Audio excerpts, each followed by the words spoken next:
Good morning to all of you joining us here in Brussels and to all connected online for this morning session of the One Life track or One Life pillar of our conference. You might have noticed, some of you probably know Frank and have realized that I'm not him. Not everyone that wanted to join here in Brussels made it to Brussels, so it falls upon me the duties of chairing this session.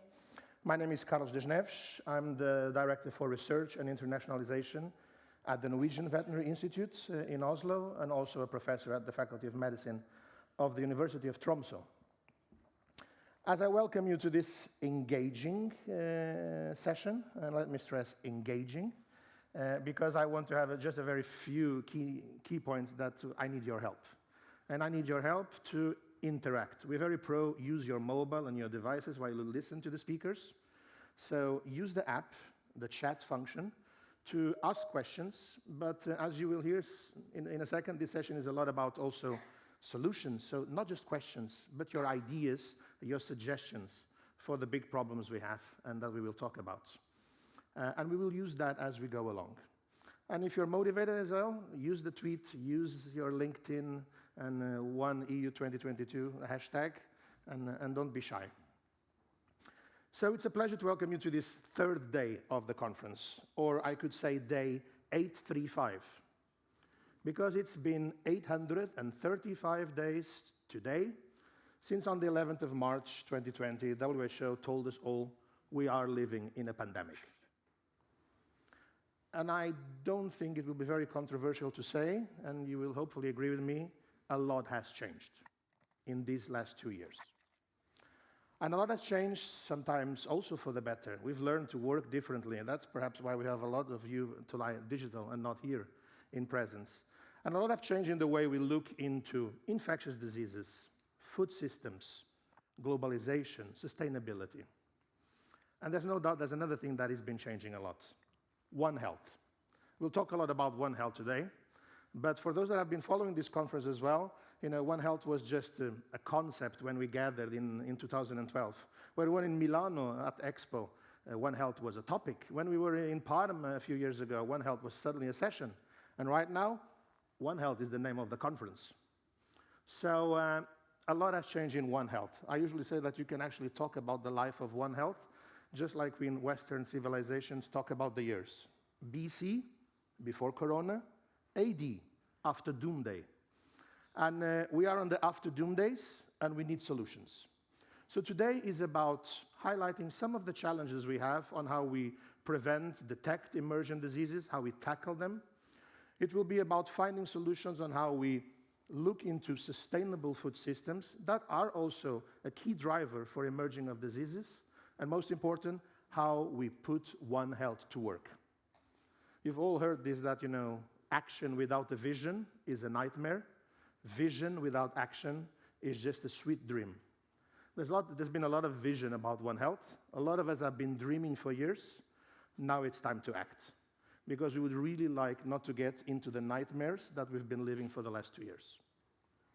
So with that, it is a pleasure to, and I will just grab this to make sure I don't make any mistakes, to launch the discussions today. I'm going to do it with 4 presentations that will take us to some of the challenges, some of the gaps, some of the things that have changed. And it is my great pleasure then to introduce our first speaker, who will be joining us digital today. And he's Professor Dirk Pfeiffer, who I can say nothing else than is a truly globetrotter. I mean, he's a veterinarian with a degree from Germany, a PhD from New Zealand. He has worked in the United Kingdom, has had the role of chief epidemiologist to the UK's Government Animal and Plant Health Agency, and is today the Chow Tang Fung Chair Professor of One Health at the City University of Hong Kong. Professor Pfeiffer is a well-known voice in infectious diseases. He has contributed extensively to OIE and to many other reports and assessments. And therefore, it's a great pleasure that I give the floor to him to take us a little about ecosystems dynamics, food system evolution, and how we govern pandemics. Professor Pfeiffer, the floor is yours. Thank you. Thank you very much, Carlos, for that introduction. You can hear me well, do you?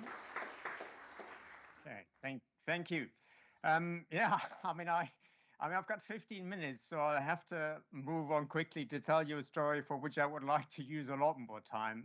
And it'll be fairly general, and I'll start off with a few slides about the global context. And I would like to start with this one here, and I'll actually finish with the same slide, because I think this is one of the key issues that we have to tackle with at this stage, and over the next, we need some time to really appreciate, to understand how we can actually better integrate and reconnect to the biosphere that we're living in. And I think it's quite useful to see how narrow it is, and how we have to share the ecosystem with a whole range of other resources, and as human beings make optimal use of it, and ensure that it remains sustainable. There is some, one can think about these doomsday scenarios, and I guess that's something that's sitting in the background, and it is what we are trying to prevent. We're trying to prevent the situation on the left of this slide, and there's some who think that it will be very difficult to do that, and it will affect some parts of the world more than others. Now, to be able to do that, and this is something I would like to emphasize, is that we need to appreciate the complexity of the system that is actually behind that biosphere, and the way how we have reshaped and reconfigured the biosphere, how we're using it. I think this is a really, really nice way how the World Economic Forum or their graphic designers presented this. And there's been one of the things we do, and this is a special issue that's produced by the Royal Society. One way of how we're trying to do that is to try to quantify things, to measure things, try to explain things. And that's an incredible challenge, given the multiple different factors and relationships which matter. And also maybe in the background to that is we have a tendency to operate and to work within our own areas of specialty. And in the end, it is one system where everything hangs together. And that is where the term One Health comes in. And I'll come back to that later. Now, the area that I work in, and I'm pretty sure many of you, is our food systems. And clearly, this is one of the factors where their connection with the biosphere is really crucial. And this is, as a consequence of globalization, which we all, I think most of us benefited from, and I have to say, particularly, this is many of the things that I've been able to experience and be able to do are a consequence of globalization, being able to move around, work in different places in the world, which has been exciting and interesting. But we're now realizing, the question is, how sustainable is this? What can we do to actually reconnect it, to reconnect these systems with the biosphere? Now, some of the things that have happened is what I'm showing with this slide, and it's just two examples. I shouldn't call them extremes. Definitely the slide of the largest pig farm in the world in China is an extreme. Here we're talking about a farm that is supposed to be producing a couple of million pigs per year at some stage. It may even already be the case. And at the other end, we've got the small-scale systems, and this is actually a market in Bangladesh. So it's really what I'm trying to express with that is the diversity of the food systems that we're dealing with, or if you think about the whole global food system, the components which are so diverse, and that has lots of, I think, exciting elements because it's connected to culture, it's connected to particular specialties of what people want to eat, but it also has carries with it, extraordinary potential for emergence of diseases as we are experiencing at the moment with COVID-19, where there has been a connection with trade and with the connection between wild animal trade and through wet markets, and then also the contact with humans. Now, so some changes have to occur in that context, and it's difficult to know in which direction. The slide on the right is we very quickly jump to the conclusion that this is not where we want to go. And what are we going to do about the systems on the left? I mean, how can we feed the global population with a system on the left? And then the other question, of course, how much meat do they need? Now, what and that's all I will say about food systems at this stage is really, we also, and I mean, having had a connection through my family with farming in Germany, and thinking about a certain type of farmer, and I really appreciated this project here, and this report that's been produced by the European Union, where we have to reflect on farmers, what roles farms have, and different typologies of farms, which are very likely, in my view, and not just in my view, provide an opportunity to reshape and hopefully make the global food system more sustainable. Now, I can't do this without talking about diseases, but I will not spend much time on it because this is pretty obvious. There have been many diseases which, I mean, and I'm not saying that they're all connected to the food system, but it is connected to the way how we as humans utilize the planet and how we occupy the planet and how we have reshaped it. And it appears that the incidence or the frequency of these incidents is increasing. I mean, one has to say, though, that also our abilities to detect them, these events, has actually improved. So one aspect of that is, and being an epidemiologist, I am interested in data, and which is about measurement. And I just one slide here I wanted to show about how things are changing there, in that we have the ability to measure so many things that happen on farms, along the food chain, etc. So there's enormous potential in terms of what we could be what we could do with this information to produce safe food, but also to enhance sustainability of the food system. Now, it's one thing is to measure everything, but the question is, what are you going to do with it? And this is where, and I'll just show this slide here. I don't want to sort of preach anybody about what techniques are. Oops, what's happening now? Up. What happened? We have lost the presentation, Dirk. Lost the presentation. You'll get it back. Just a sec. Okay.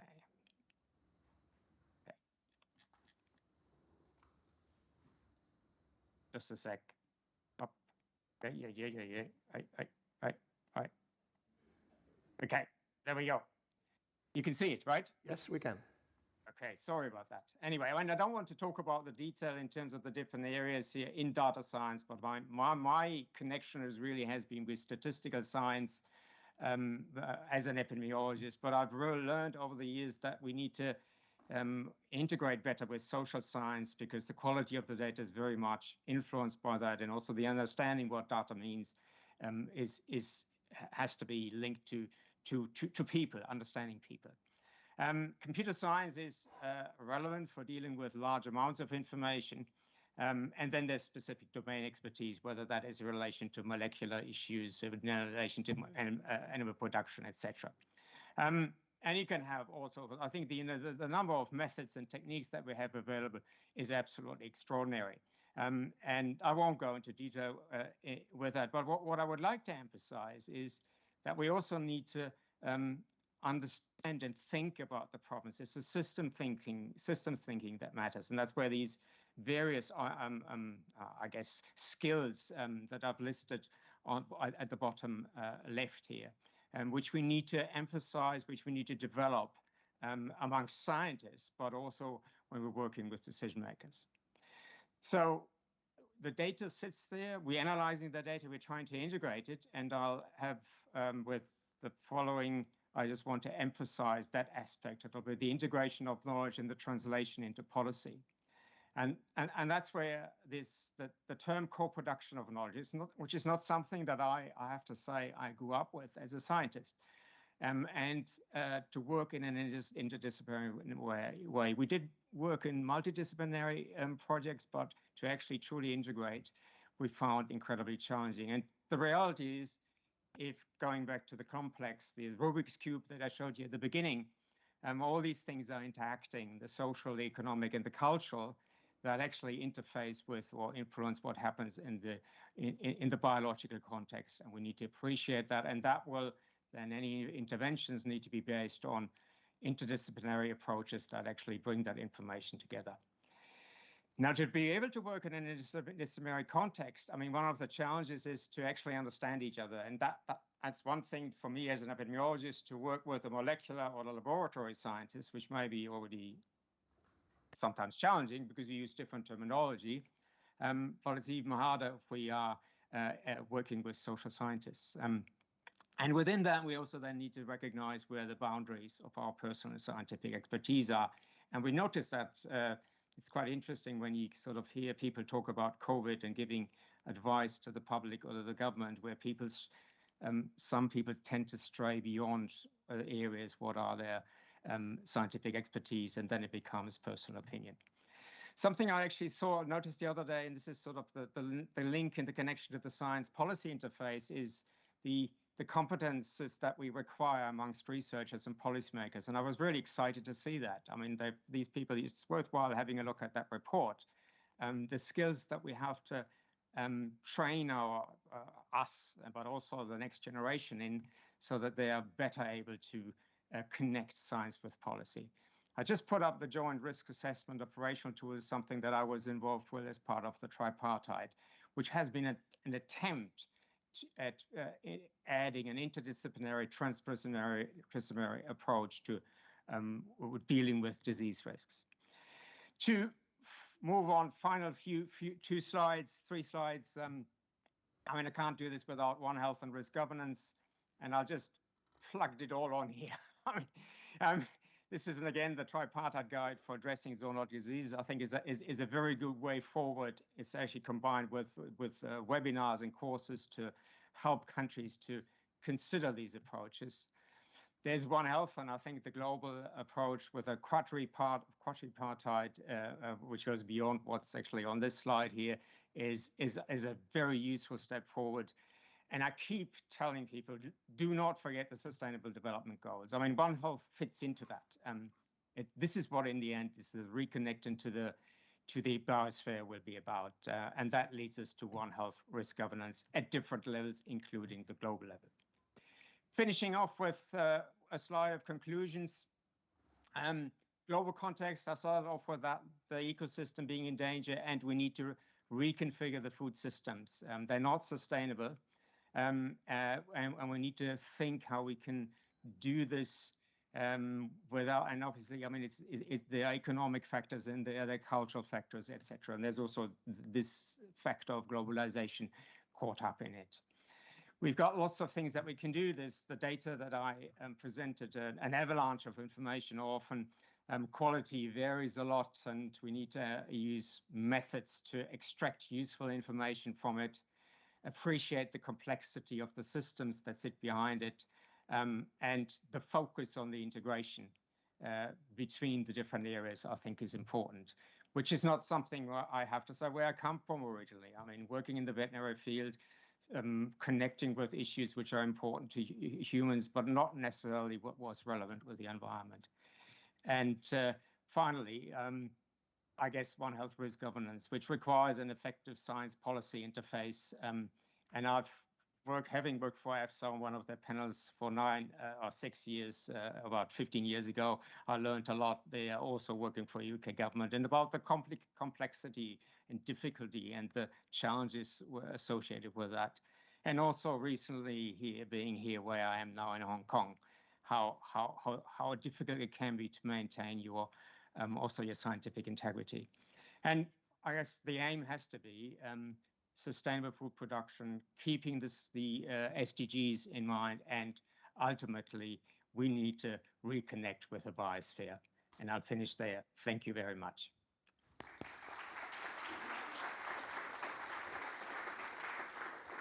Thank you very much, Dirk. Right on time. I hope you can stay a little longer with us because we might have a chance for a few more questions after our 3 first digital speakers. But if there's any very urgent question, and I have to say I have at least one, so I'll take the chance at least just to ask you one thing here. As we try to harvest some ideas for our panel discussion, you mentioned integrating science into policy and taking science into implementing solutions. From your position, as you mentioned, you've been on EFSA's risk assessments, you've been providing help and support and advice to authorities, but you're a scientist.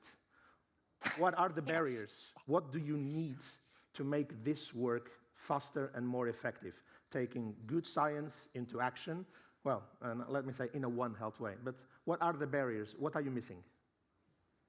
I mean, it's, to me, it's actually what the competency framework actually that they've developed, I think would be very helpful in that context. And it's about also working together, being used to working together. I mean, in the different countries that I've worked in, I felt that I was most effective in the United Kingdom, not when it was easier when I worked for the Animal Health and Plant Agency, but while I worked in academia, the connection that there was between academia and government was much closer, through committees, through advisory activities, etc. And it was, I think it was even possible, I mean, not even, we were able to maintain our scientific integrity and felt comfortable with giving sometimes, advice to government that wasn't actually necessarily what they wanted to hear. This varies a lot between countries. And it is something where, you can't just take that approach from one country to the next, but you can benefit from those experiences like that I've had in the UK, and also I have to say at the European Union level to other countries, and slowly work towards more transparency and preparedness amongst the government authorities to actually understand what scientific advice is about, and that it is not threatening.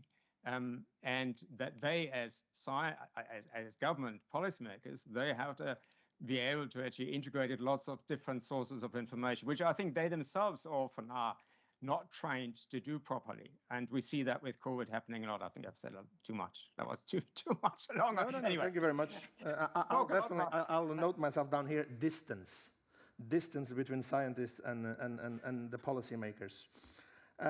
Thank you very much for joining us all the way from Hong Kong. And thank you also for actually setting the stage for also the next speaker, because on your last slide, you wrote climate is changing. And I'm also guessing quite uncontroversial that that's happening everywhere. There might be a few staunch opposers to that. But we're all in the aftershock of 2 IPCC reports who have painted a dark future for our planet. And we know that it impacts diseases. And I'm therefore very, very happy to introduce our next speaker, Dr. Aleksandra Kazmierczak. She is an expert in climate change and in human health, and she's working at the European Environment Agency. She's coordinating the European Climate and Health Observatory, where we are partnering several EU organizations, including EFSA. And she has a long background as well on the fields of human geography and spatial planning from the United Kingdom. And it's therefore quite interesting to listen when we have social sciences, infectious disease and climate, all in one lecture. So very nice to welcome you, Dr. Aleksandra. The floor is yours.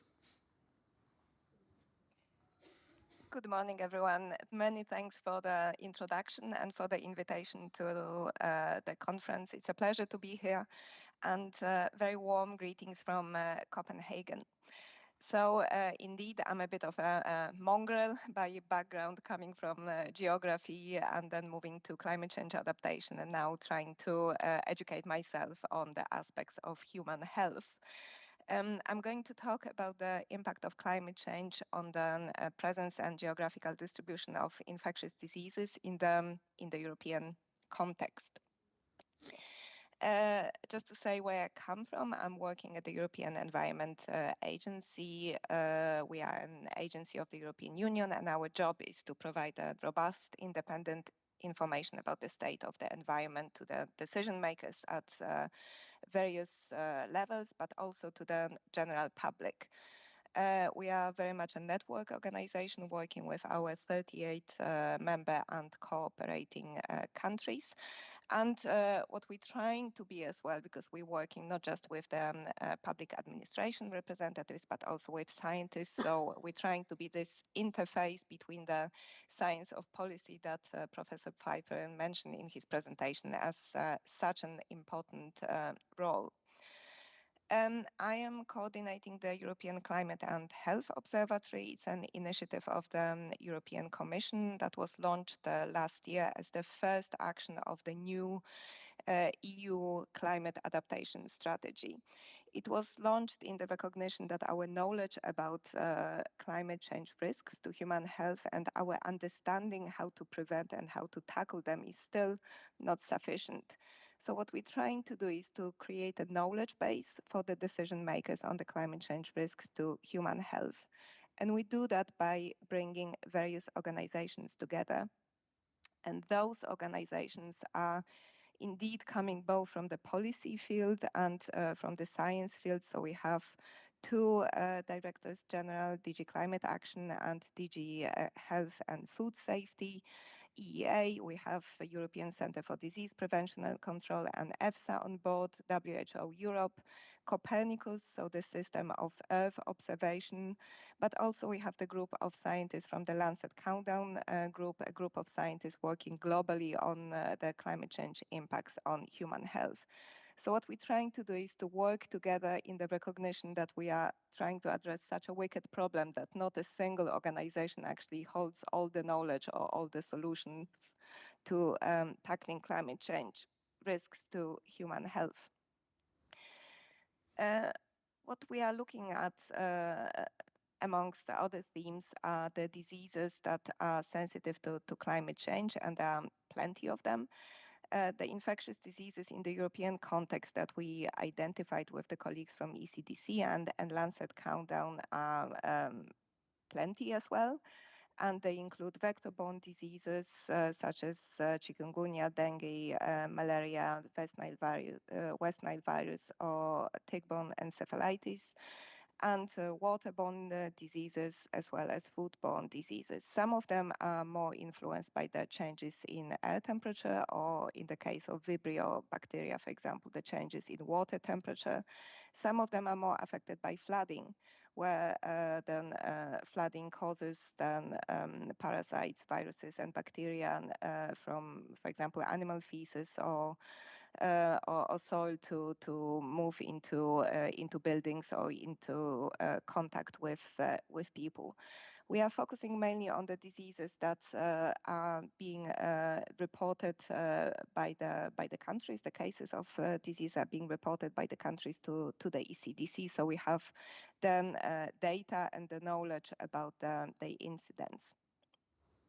So we know that with the changing climate, the climatic suitability for vectors is changing. And here we see the projections for the changing climatic suitability for tiger mosquito, Aedes albopictus, that can be the vector for dengue, chikungunya, Zika, and other viral diseases. We can see that what is projected for the future under the scenario that we are a bit closer to than we would like to be. What we see is the spread of the climatic suitability to northwest Europe, and many more areas in Europe are going to be suitable for the tiger mosquito survival and potential for spreading the diseases to people. When we look at the example of dengue, and here's an indicator coming from the Lancet Countdown, colleagues, we can see that the basic reproduction number has been already changing over the past 50 years. And so it's easier for the vectors to survive and to infect than it was half a century ago. And what we see that this increase in the basic reproduction number and then changing climatic suitability that underpins that goes hand in hand with another factor that Professor Pfeiffer was mentioning in his presentation, the globalization.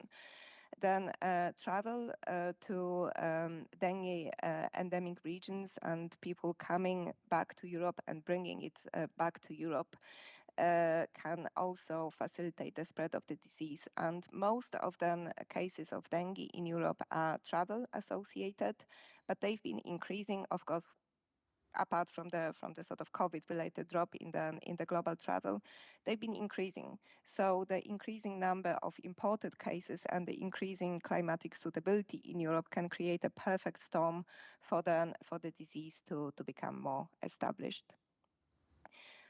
Just another example of the resource from the observatory that I wanted to give here is then increasing climatic suitability for the Vibrio outbreaks in the Baltic regions, water-borne disease, but also partially a foodborne disease associated with seafood. So then climatic suitability has been increasing. There is larger and larger proportions of the coastal areas that are suitable for Vibrio outbreaks in Europe. So I would like to encourage you, if you are interested in the subject, to have a look at the observatory for further risks. But I would like to also emphasize that we're not just looking at the risks, we're also trying to look at the solution side of things. In March this year, we analyzed the national policies of our 38 member and cooperating countries. And we looked on the climate adaptation policies on one side and then national health strategies on the other side to identify which climate-related impacts on human health are being covered by them and which policy measures they propose to address those. So in terms of the impacts on physical health that are covered in those policies, we can see that the infectious and vector-borne diseases are absolutely at the top in both the national adaptation strategies and the health strategies. We can also see that relating to the broader One Health theme, that the reactions to existing or allergenic species are also covered. We also see some concern about the diseases from bacteria and algae in bathing water or foodborne diseases. So there is a recognition of those risks in the national policies. And also relating to the theme of the session and theme to the conference, the preparedness is absolutely key. So the first and foremost, the policy measure that is being used to address the risks of climate change risks to human health is the monitoring, surveillance, and early warning systems as the absolute bedrock for creating appropriate responses. So more detail about this analysis is available in the observatory portal. We have the report, we have the map viewer showing which countries are using which policy measures. And we also have the individual country profiles showing how countries through their policies are addressing climate change risks to health. Just a couple of final slides.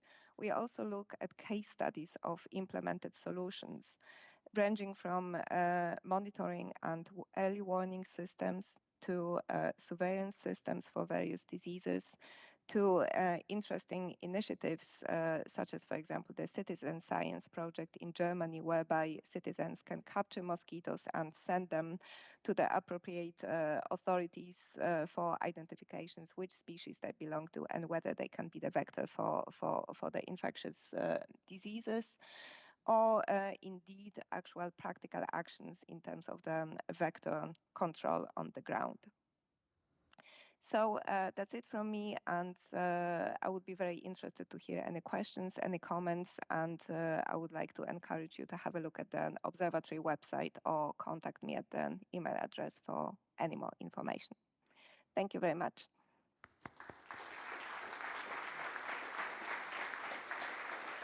Thank you very much, Dr. Aleksandra, for giving us a brief but right to the point, straight to the point picture of what's happening. Once again, I want to challenge everyone here and everywhere, wherever you are, use the chat, questions and suggestions. And once again, I have perhaps here, I'm going to be a little bold, and it's good to have the agencies here now and there. We can ask them some difficult questions. I'm going to go bold and say that we're missing good environmental surveillance on infectious diseases. we're not there yet. And I think vector-borne is a good example of a case where having more focus on the environment is essential. So I was going to ask, what could facilitate, how could we get environmental surveillance for infectious disease? How could we bring the environment into the table when we do this work in surveillance and preparedness against emergent diseases? Once again, what are we missing? That's indeed a very difficult question, and I'm not quite sure if I'm the competent person to answer it.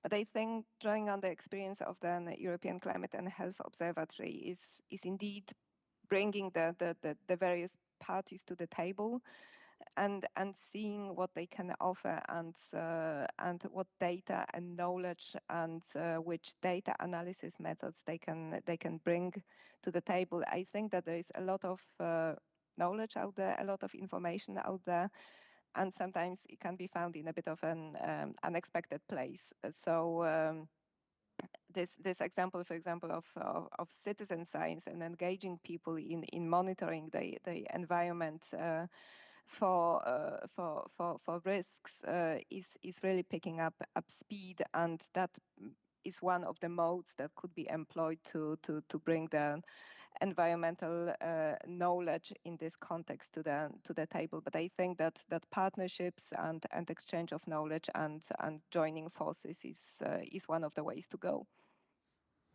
Thank you very much. Once again, I'm just doing my mental notes here. Non-traditional sources of knowledge and inclusion of society. So that's an interesting aspect to bring the environment on board. So not just the ecologists and the environment people. So that's very good to hear. So I would also ask you to stay with us online, just in case at the end we have a few more questions coming from the audience. But once again, thank you very much for joining us this morning, Dr. Aleksandra. That takes us, now that we've talked a little about diseases and we talked a little about climates, we're making our way shortly now, of course, to food. This is EFSA, so it's no surprise. And it's also no surprise because food systems have been very often linked to some of the emergencies. And we know that land use change, livestock production, we've been over all the known bells that ring to say emergence of diseases.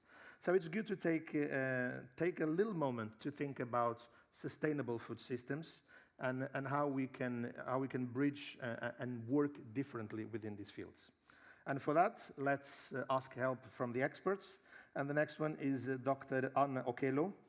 She is the Research Program Manager for Livestock Systems at the Australian Centre for International Agricultural Research, which is an authority in the Australian government for foreign aid portfolio. She has a vast experience within the field of international livestock development and veterinary public health, and has worked as well closely with the University of Edinburgh, the World Health Organization, and the Australian governments. She has a PhD in political science, and I'm highlighting this here because, if there's a place where politics play a lot, it might be exactly food systems. So it's very nice to see that combination on your CV, and very interested to hear you about the global agri-food systems and the future. Thank you very much for joining us. I'm guessing all the way from down under. And the floor is yours, Dr. Okello. Thank you so much, Carlos, for that introduction. And good morning, everyone. And thank you to the event organisers for inviting me here to speak today. So as Carlos said, my name's Anna Okello, and I'm a Senior Program Manager at the Australian Centre for International Agricultural Research, which is a food security specialist agency within the Australian Government Foreign Aid Program.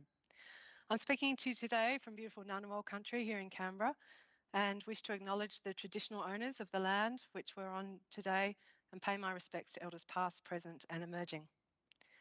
Our agri-food systems lie at the heart of human, animal and environmental health.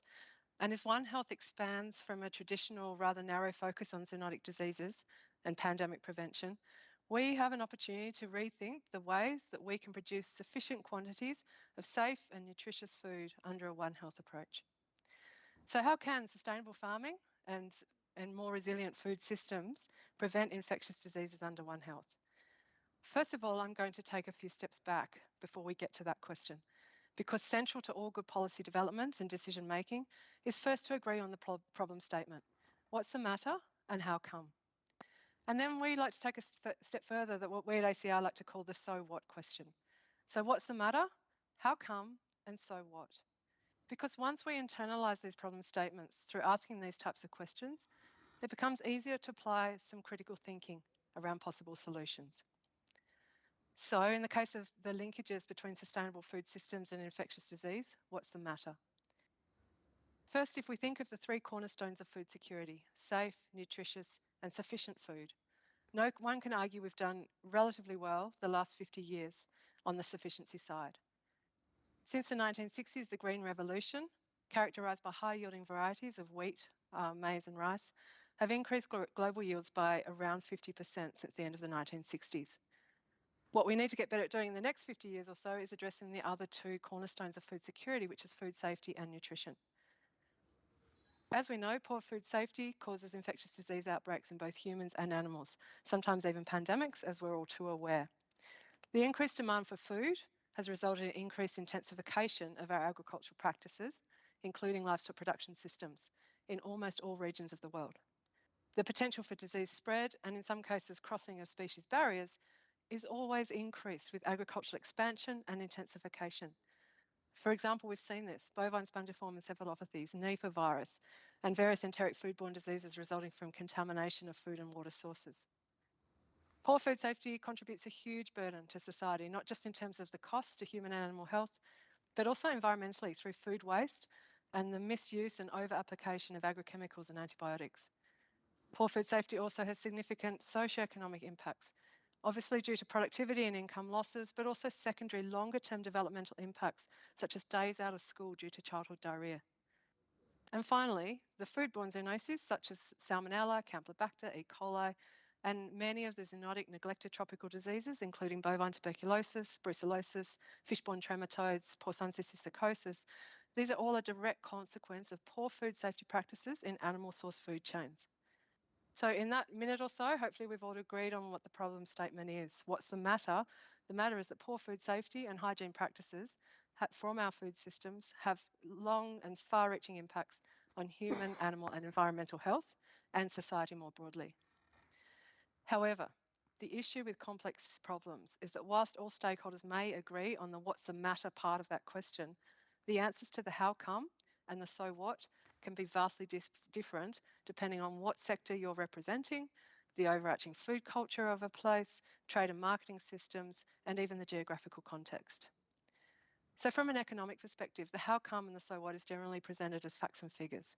For example, an excellent 2019 World Bank publication stated that low and middle income countries are estimated in aggregate to experience a productivity loss of some US $95 billion per year as a result of unsafe food.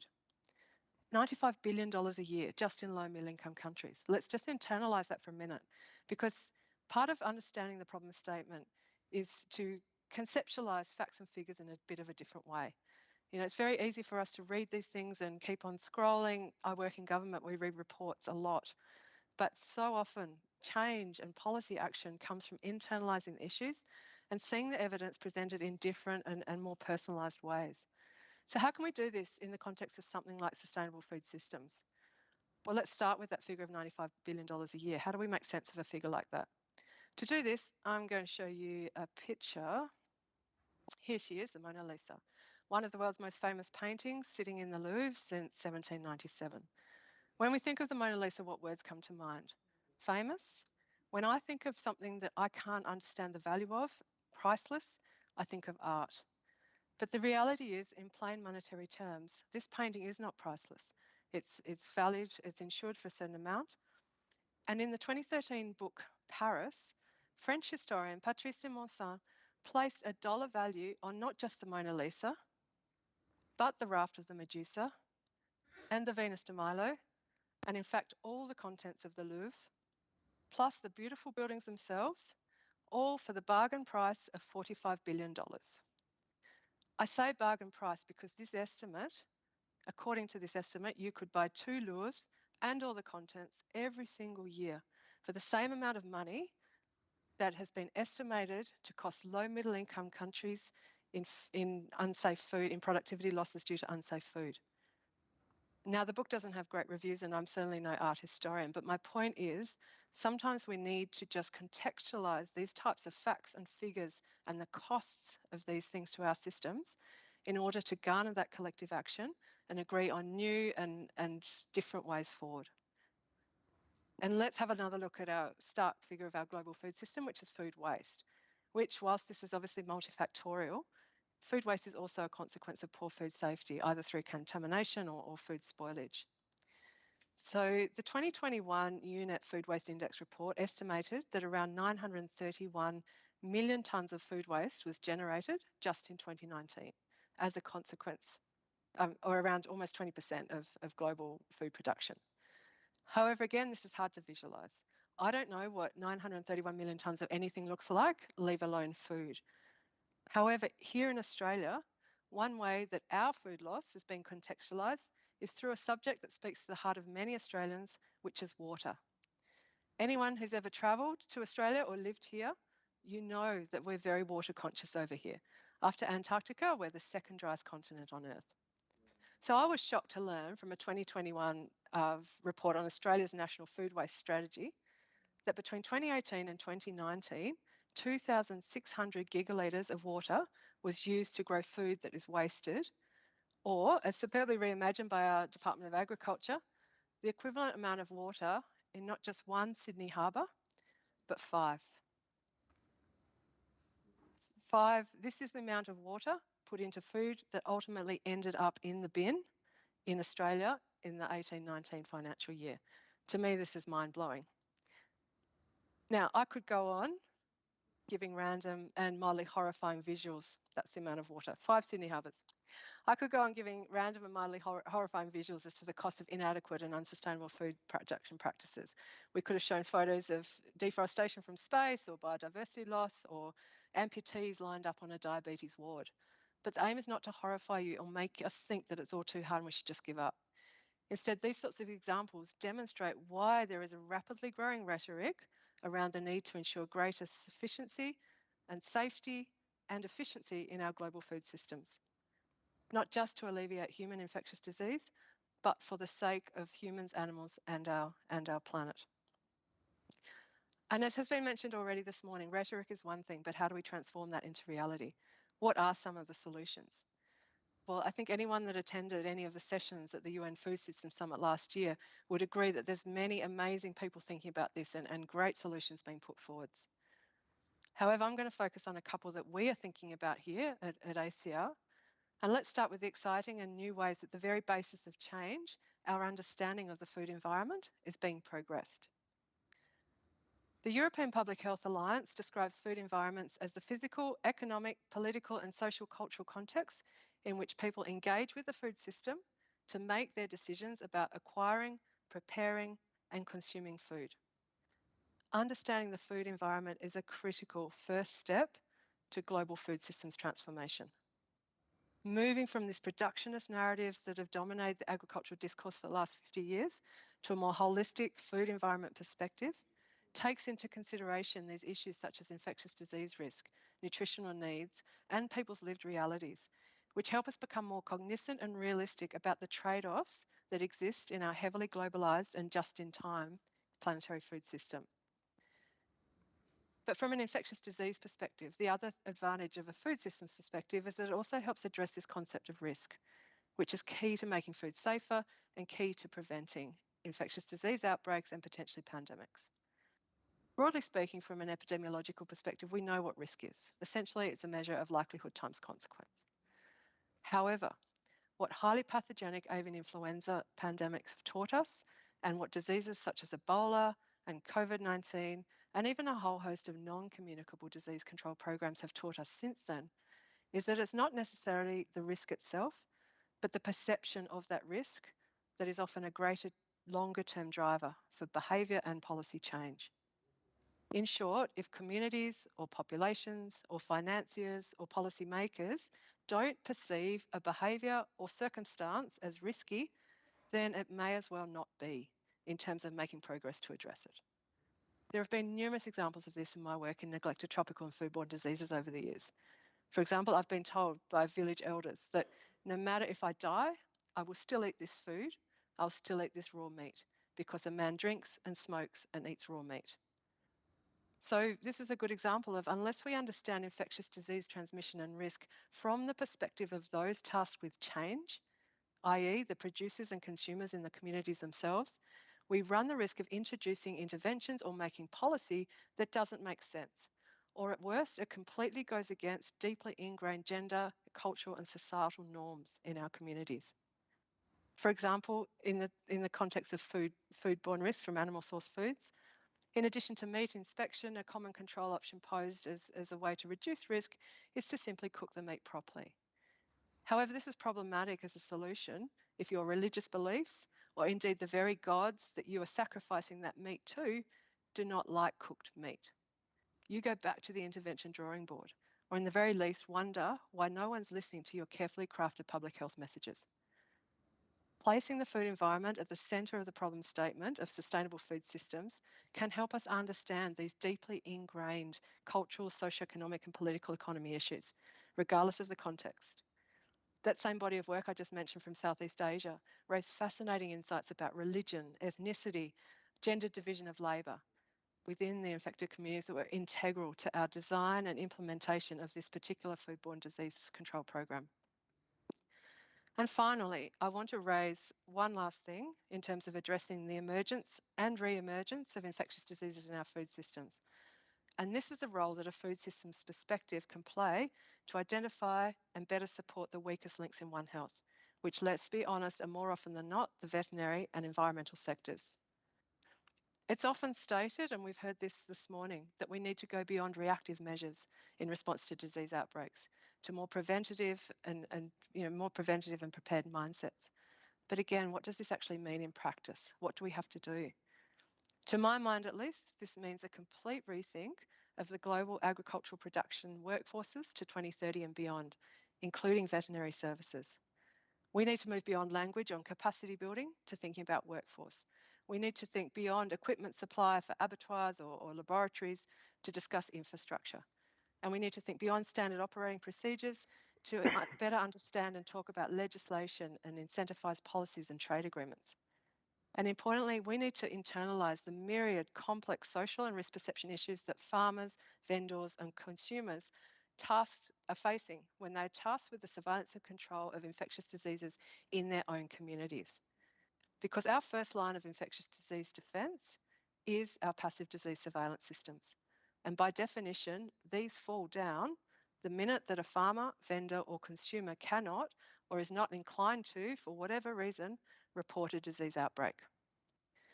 And finally, I also firmly believe in extending the concepts of health policy systems research, global health governance and health economics, which are all standard and really well-studied concepts and disciplines in human health, to veterinary and environmental sectors. We need to better understand and visualise these concepts around value and return on investment beyond standard monetary or protectionist terms. And we need to also, I believe, consider the underlying philosophies and mandates of the veterinary and environmental sectors, and indeed our global food system, much in the same way that these underlying philosophies and visions of human health was addressed as far back as the Alma Ata Declaration in 1978.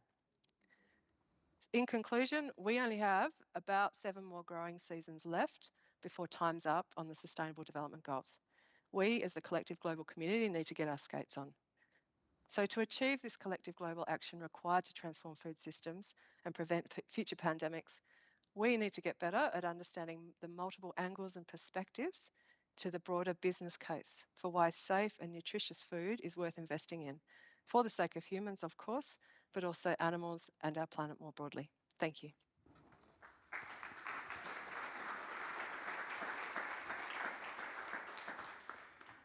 Thank you very much, Dr. Okello, for this straight visual of what food waste can cost.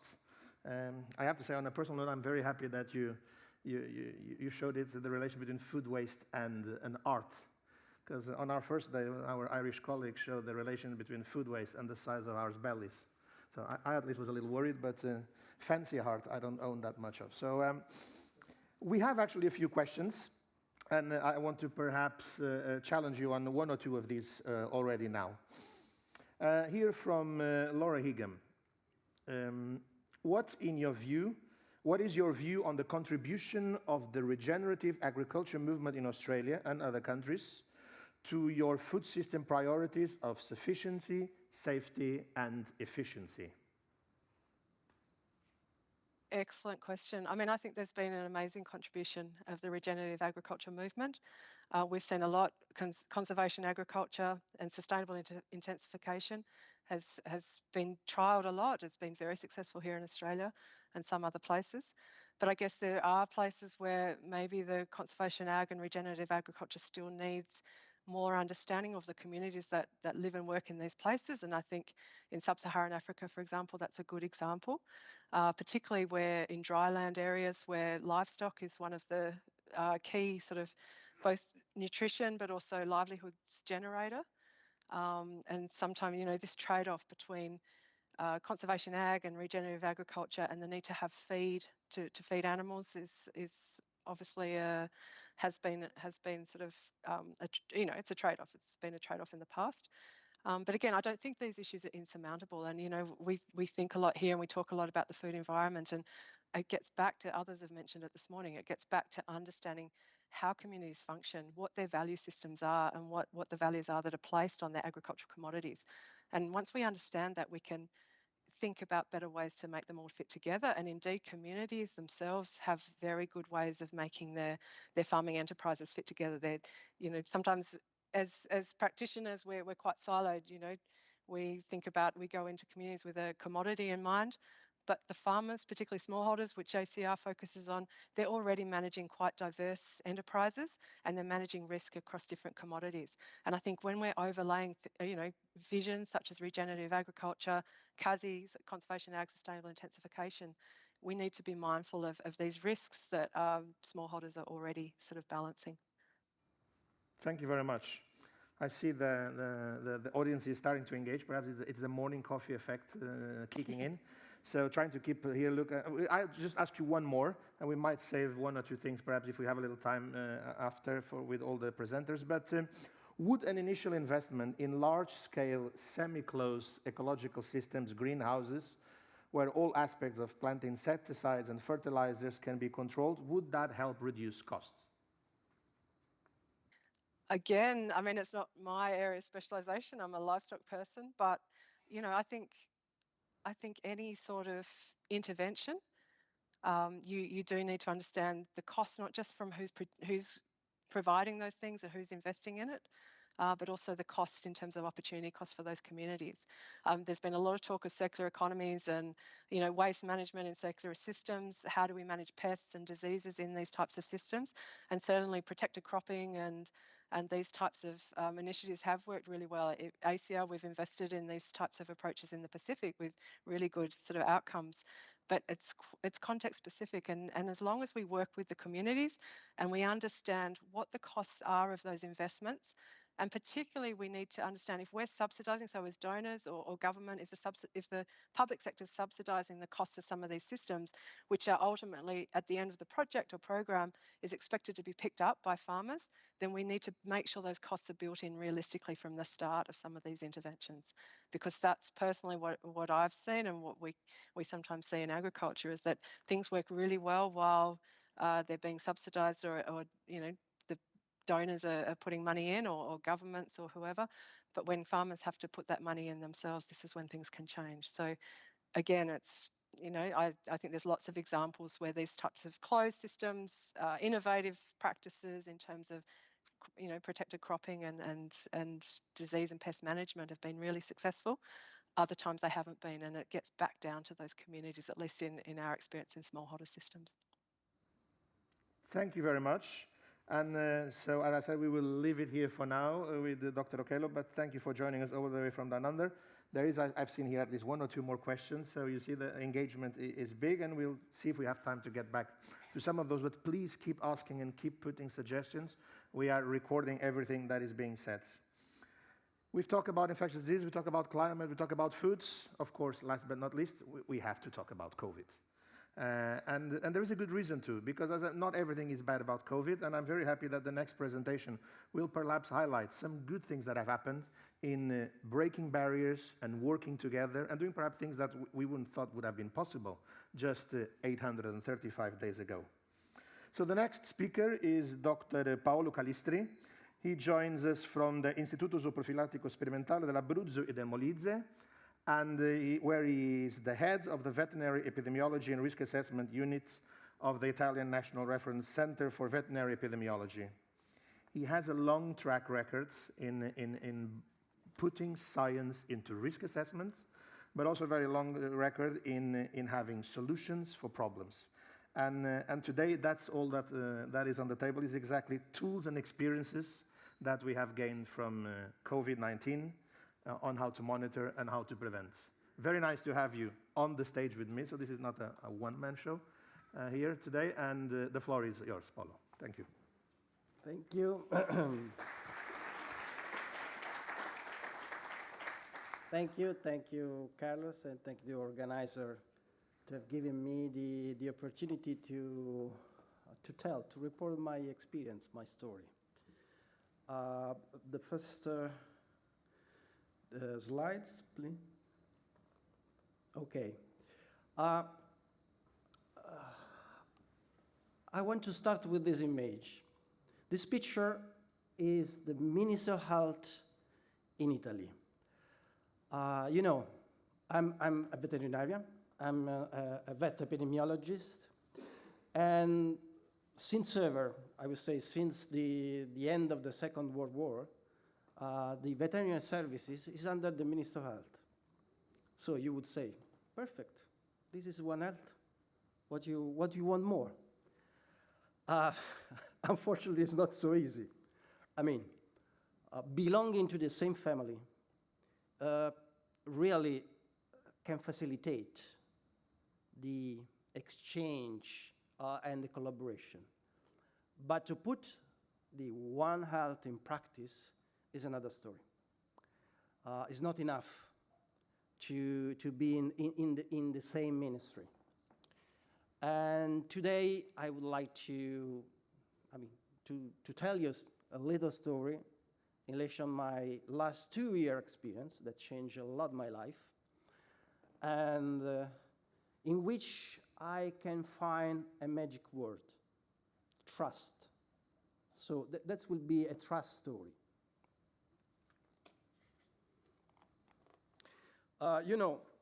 Italy was probably one of the first European countries experienced the COVID situation.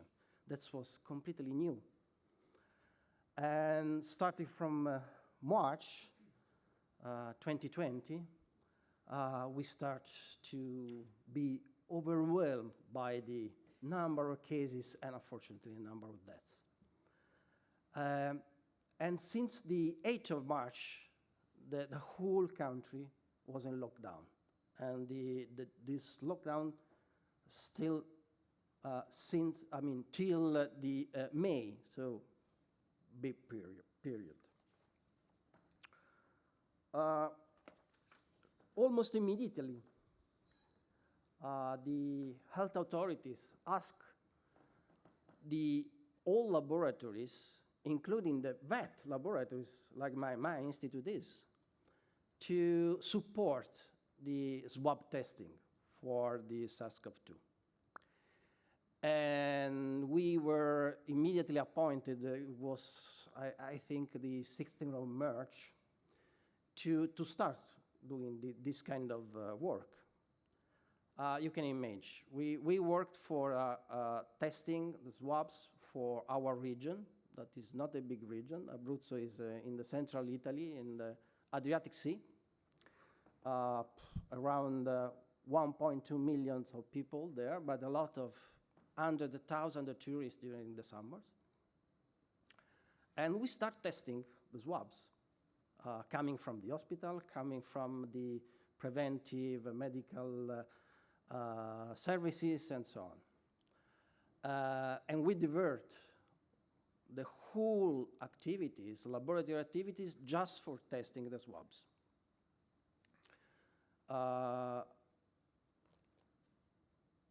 In 1 year and a half, basically, we tested something like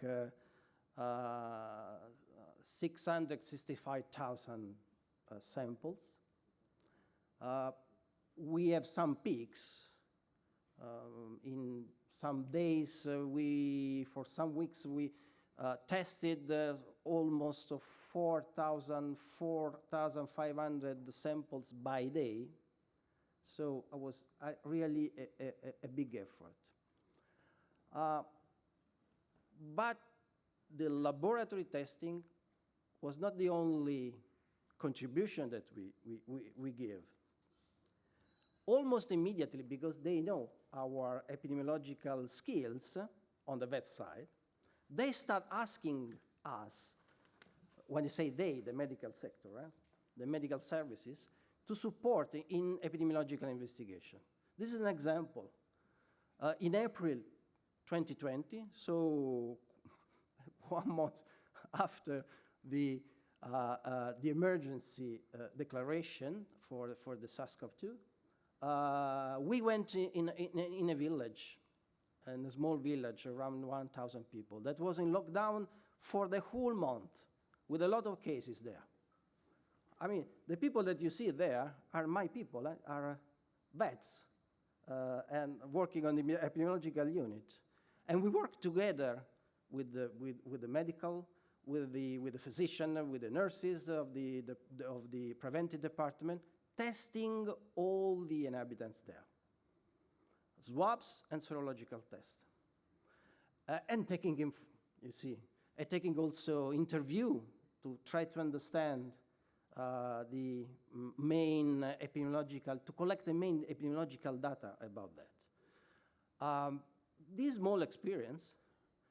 this small experience, we were able together to clarify the transmission chain there, to clarify and to identify the remaining sources of infection, and after a few weeks, the lockdowns was retrieved there in that village.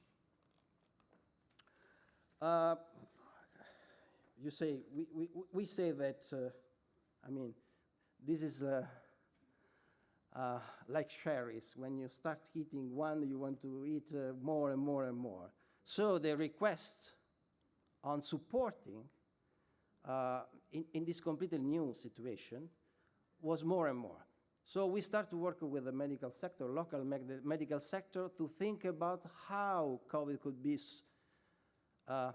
monitored, which kind of surveillance program we can put in place, for example, in healthcare communities, in order to avoid introduction or at least to reduce the impact. But also how to restart the activities in the schools or in big industrial plants. So we work with the medical sector. We work with the physician and the responsible of health in these working communities in order to, to think new solutions for facing this new problem for us.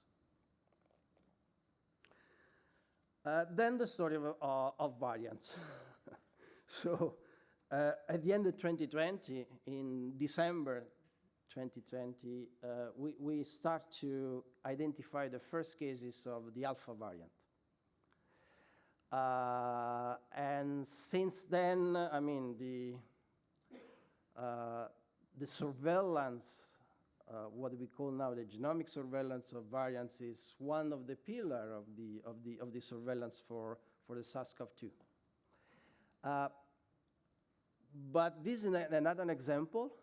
The first introduction in my region was in a town, in a specific town, and together with the preventive department of that area, we were able, working together and also analyzing the genome of all the positive swabs that we are able to sequencing, we were able to clarify the transmission chain.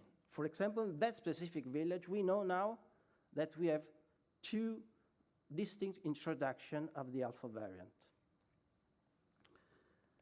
And then the genomic surveillance, as I said before, of the variants was a pillar.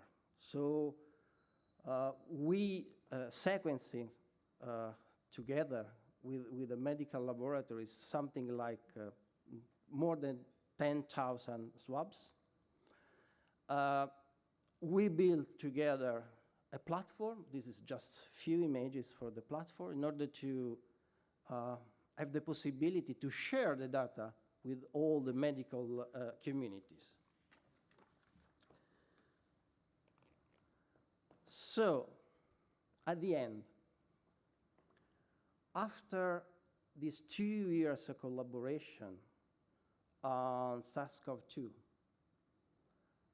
probably pushed by the emergency situation. So they ask us to support them on what we are used to do on the vet side.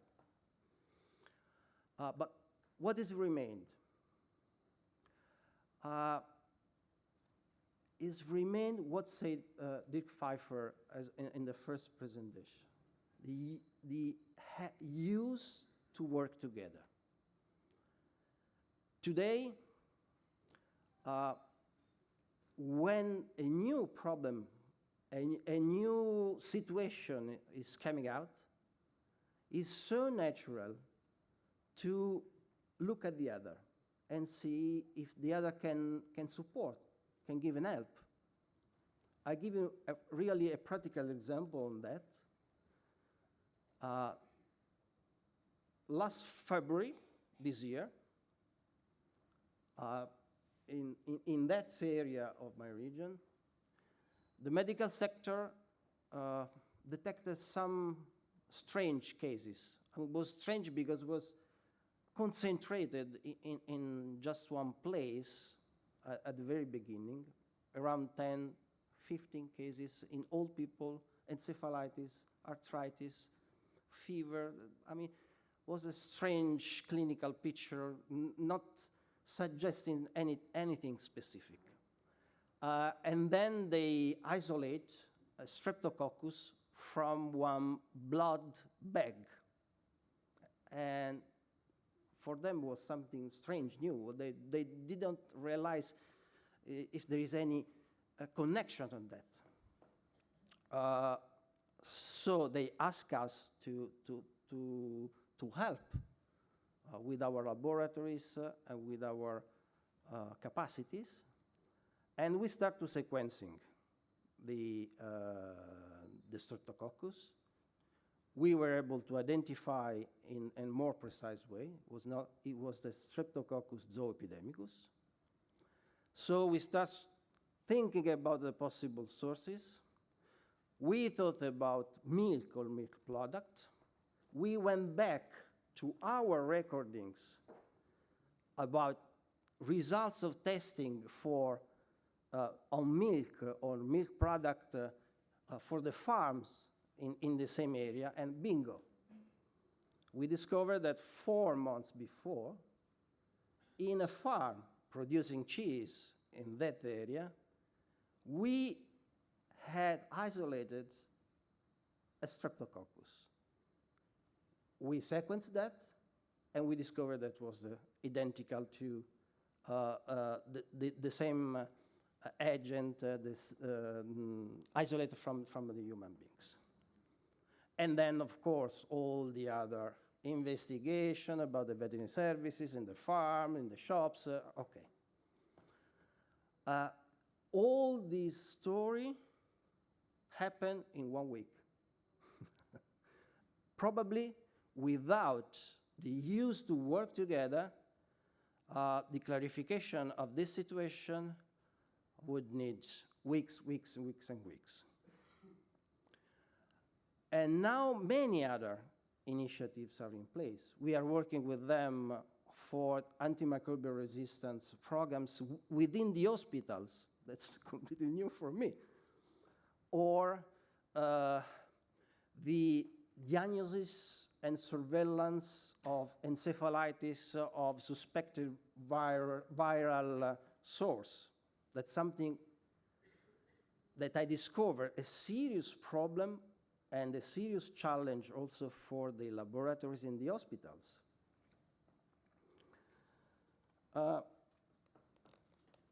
So I want to just to conclude here, just saying that it's sure it's something that we know, that an integrated One Health approach is the basis for supporting risk assessment and supporting the decision-making process. This is something that we know. But my experience say that really to put in practice this One Health view, we need trust. So for me, trust is the basis of the implementation in practice of the One Health idea. Thank you very much for your attention.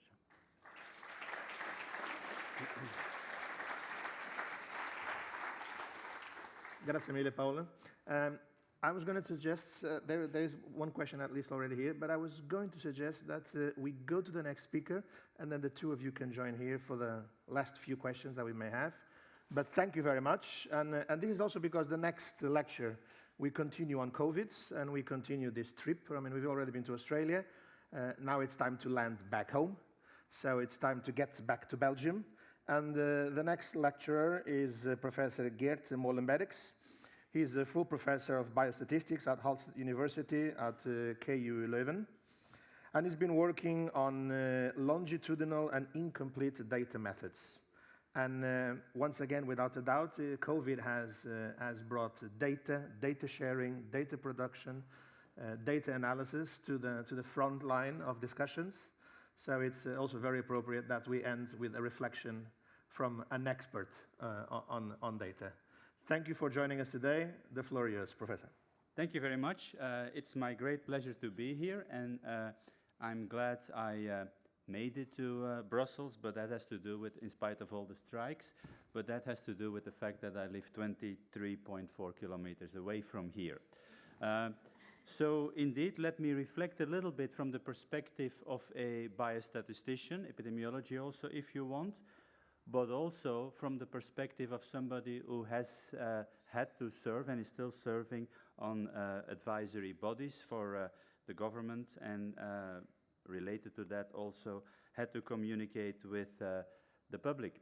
If we go back again once more to February, March 2020, we had three options, and these options were all tried out to some extent in different parts of the world. One is suppression, that later became, for the context of this pandemic, zero COVID policy, which of course works if everybody does it together at the right time, and we know what that led to. On the other hand, you have quote-unquote herd immunity. We could also call it let go, because I'm not so sure what herd immunity still means in this context. And we saw very early on in the countries that actually tried it, what that led to, and they had to make a U-turn. So broadly speaking, the larger part of the world went for flattening the curve, which is mitigation. You try to bring down the curve, whatever curve you may be looking at, to a level that is manageable, sustainable for your health system, for example, especially for the hospitals, and at the same time keeps the human burden to a minimum, also thinking of the economy. It's nothing new, because this quite similar graph is actually slightly older. It's from 1918 in the United States, two cities in the United States, the time of the end of World War I and the heat of the Spanish flu pandemic. What you see is the mortality rate. On the one hand, Philadelphia, where knowing that there was actually this quite pathogenic flu going around with huge mortality, nevertheless, there was a big parade, and you see what that led to. St. Louis, a little further inland, actually took measures, and what would that have been 100 years ago? Social distance, that's actually where the term comes from. Face masks, and in those days, it's 100 years ago, there weren't enough face masks to begin with, so people were giving instructions how to make them at home through the newspaper and through magazines, etc. And you see the consequence. It's, you can say, a somewhat longer curve, but not nearly as high. By the way, the city of San Francisco took measures before the first case ever landed in the city, and they could keep it that way. They could actually escape that huge fall 1918 wave. Now, the curve, I'm looking here at mortality, there are other indicators, and we often get the question, what curve do we need to look at? Now, that's like asking a pilot, which of those dials do you look at? They would say, are you out of your mind? We look at everything and we come to an integrated decision. And if you don't do that, you're bound to actually be misled a little bit. What we have here is two curves for Belgium. The top is confirmed cases, and of course we need to stress confirmed, it's not total cases. The bottom is hospital admissions, which is a bit of a harder metric. It's clear that almost throughout the pandemic period, which is spanning now almost 2 years and a half, the two curves kind of dance together, except in the beginning. And of course, if you think about it for 3 seconds, you know why. At the very beginning, it was very hard to test confirm cases. For Belgium, we estimate that 1 in 50, at best 1 in 30, of the cases were confirmed. So that means that 95% or more of the cases were undetected, or if you wish, to some extent clinically confirmed only. Hospital admissions don't lie. Now, if I say 1 in 50, you can immediately ask the question, how do you know that? If you only confirm a small fraction, because that's clear, how do you know that? Well, of course, hospitals and other indicators tell their own story, and so does modeling. And based on mathematical and statistical modeling, you can estimate, but again, I have to emphasize estimate, you don't know, you can estimate what the number of cases would have been had you been able to confirm all. In this country, like in many others, there was, many others in Europe, I should say, there was a huge spring and a huge fall wave, and roughly speaking, they were equally tall in terms of cases. Modeling, this is one of the many mathematical models that's out there, due to a large extent to my colleagues Neil Hens, Steven Abrahams, and others at Hasselt University. What they are using today is actually a much more complicated version than what I'm showing here. It takes into account variants and vaccines, essentially, and a few more things. We all start out susceptible. Let's keep it simple, because you can debate everything that I say right now. You get exposed, and if that exposure is good enough, you move to an infectious compartment. But of course, we learned very early on that there is this unfortunate pre-symptomatic phase where you can infect others, of course. From there, you can move to the asymptomatic compartment, and then you never develop any symptoms. We should not even say that these people are sick, they were infected, and they end up in the recovered, if you can call it that way, compartment, and that's it. Other people pass through mild disease and may leave it at that, yet others go on to more severe disease, sometimes requiring hospitalization, perhaps even intensive care or mechanical ventilation. And in those more severe compartments, there are two end states. One is recovery, and then, of course, we should bring on the table recovery, yes, but there is such thing like extended sickness, long COVID, and there is, of course, also the death compartment.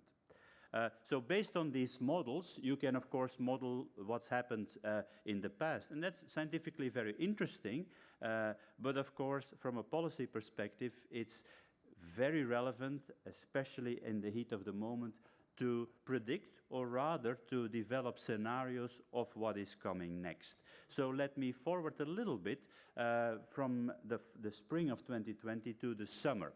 And if you remember, wherever you come from in Europe, in many of the larger cities, take London, Paris, Barcelona, Milan, many others, Milan a little less, Antwerp, Brussels for sure, numbers were rising again. And so those people who said, well, the pandemic will maybe last until April, perhaps even May 2020, well, midsummer 2020 started telling a different story. Cases started rising again. And what you see here on this graph is that at the very end, and this is August 2020, numbers were projected to be rising again. It's a prediction under a certain scenario. Now, based on the numbers rising and based on the predictions, decisions were taken. And for example, in this country, this implied that in the city of Antwerp, together with the country as a whole, but especially in the city of Antwerp, quite strict measures were taken, including a curfew. And that was a first, not a first in history ever, but in this pandemic, Antwerp was at the forefront to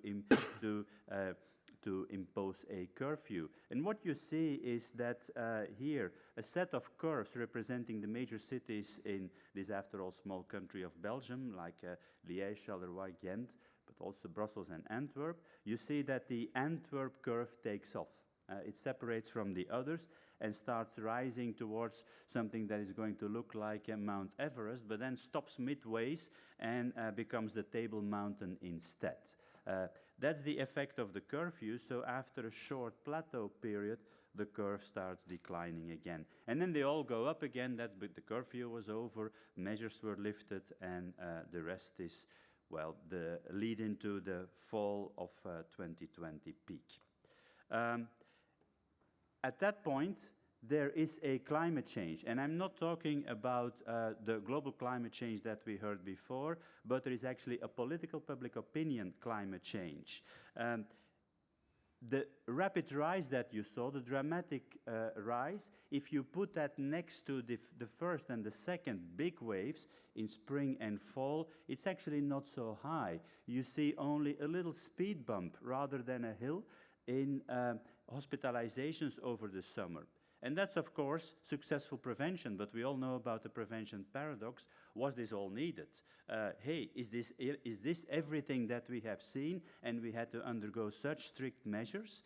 So there is a paradigm shift. Also, media follow that paradigm shift, and rather than, like was typically the case in the spring of 2020, trying to explain an, after all, fairly complex thing that an epidemic and therefore also a pandemic proposes.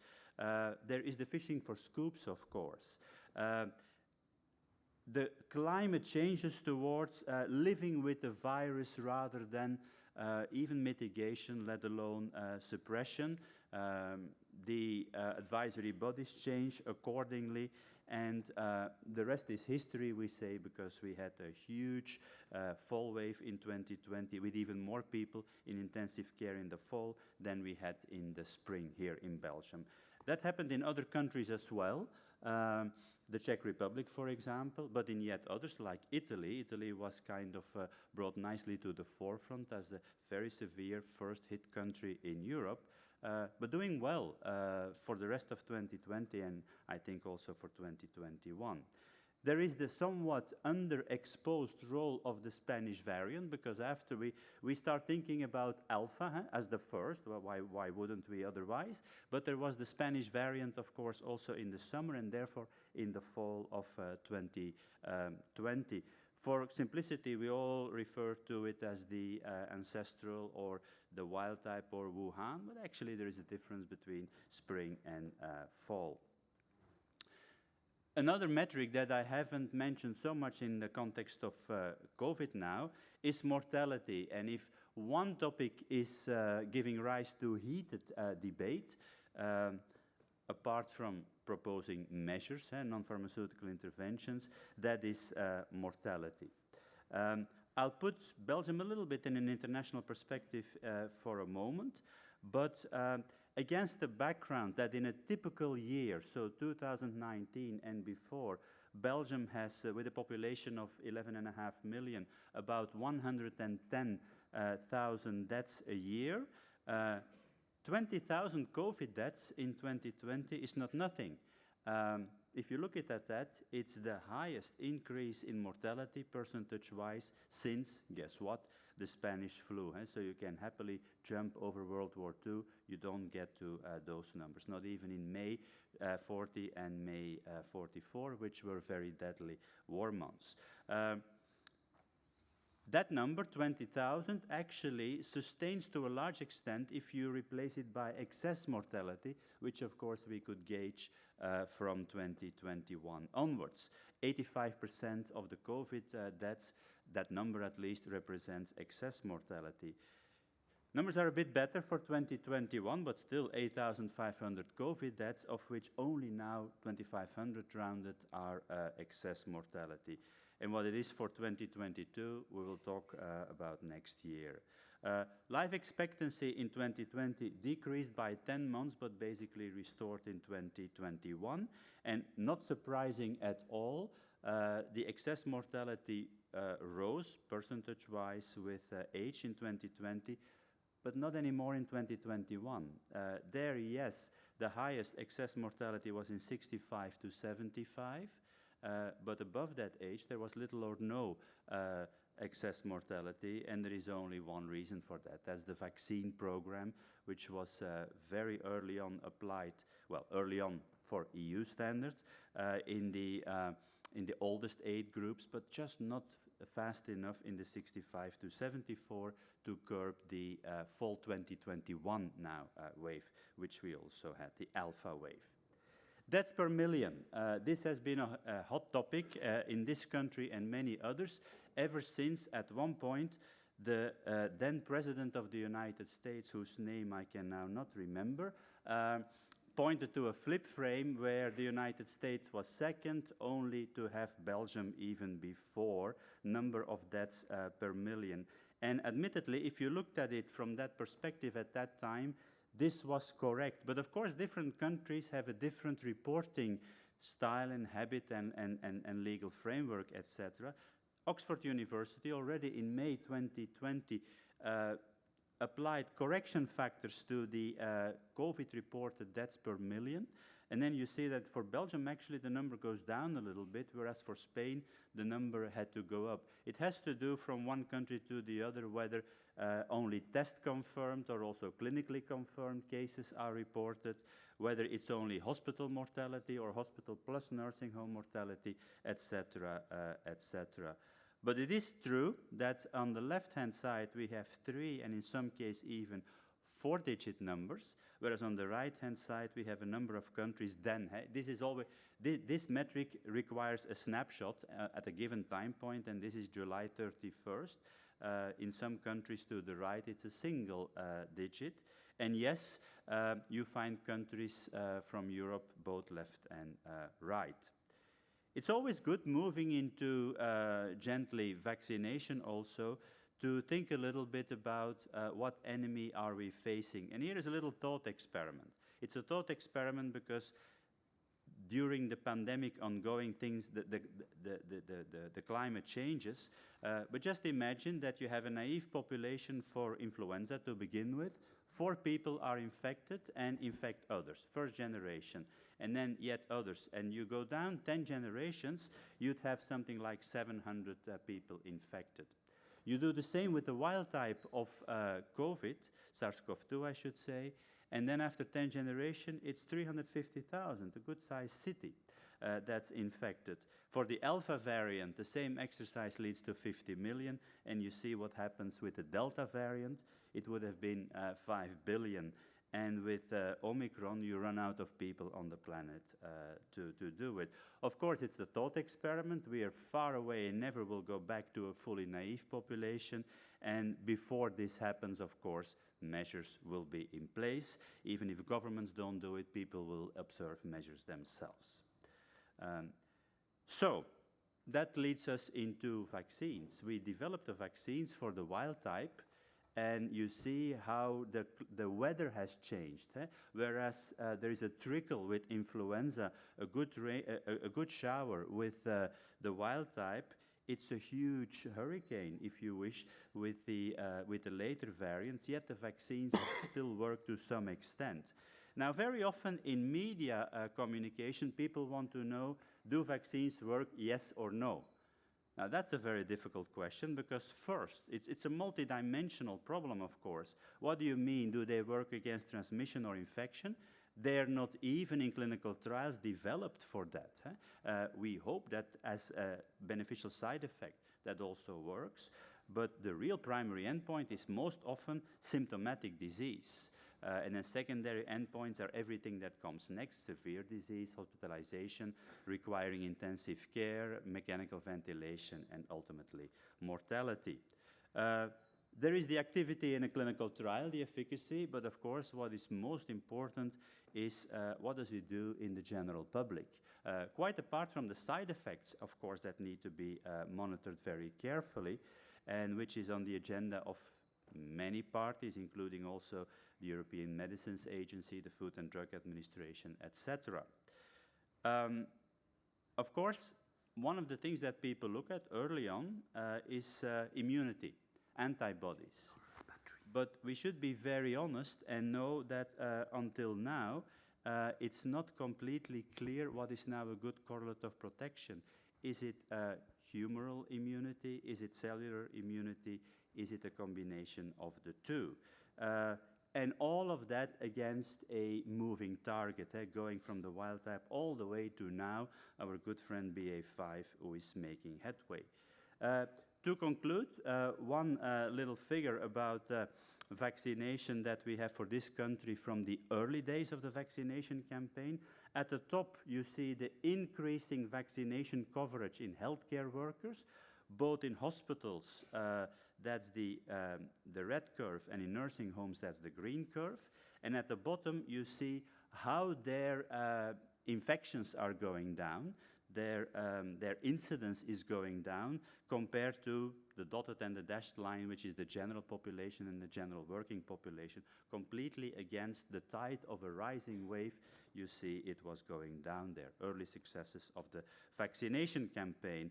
And then just to show, and I leave it at that then, that a small country can have a very differential effect of a pandemic. I don't need to tell you where the linguistic border is. This is the incidence on the 11th of November 2020. By the way, in all fairness, I can fast forward 1 year, and then you will see that red is at the top and yellow is at the bottom. It's like bubbling water. Sometimes you have a bubble here, then you have a bubble there. What we have learned in this country is that the border between, for example, Flanders and the Netherlands is completely transparent. They influence each other big time, but except in the Brussels regions, North and South actually have their own epidemic evolution. So to conclude, lessons to be learned manifold. We should make sure we do learn those lessons. Education is a very important part of that, and I mean education of the general public, what it means, a pandemic and epidemic in the general context of public health. And we should start in kindergarten, I think, if not earlier. And at the same time, we need to train and perhaps retrain broad arrays of professionals, including in the health sectors. And then, of course, we need to think very carefully about the complex quadrangle that is communication with the media, with policymakers, with other scientists, and with the general public.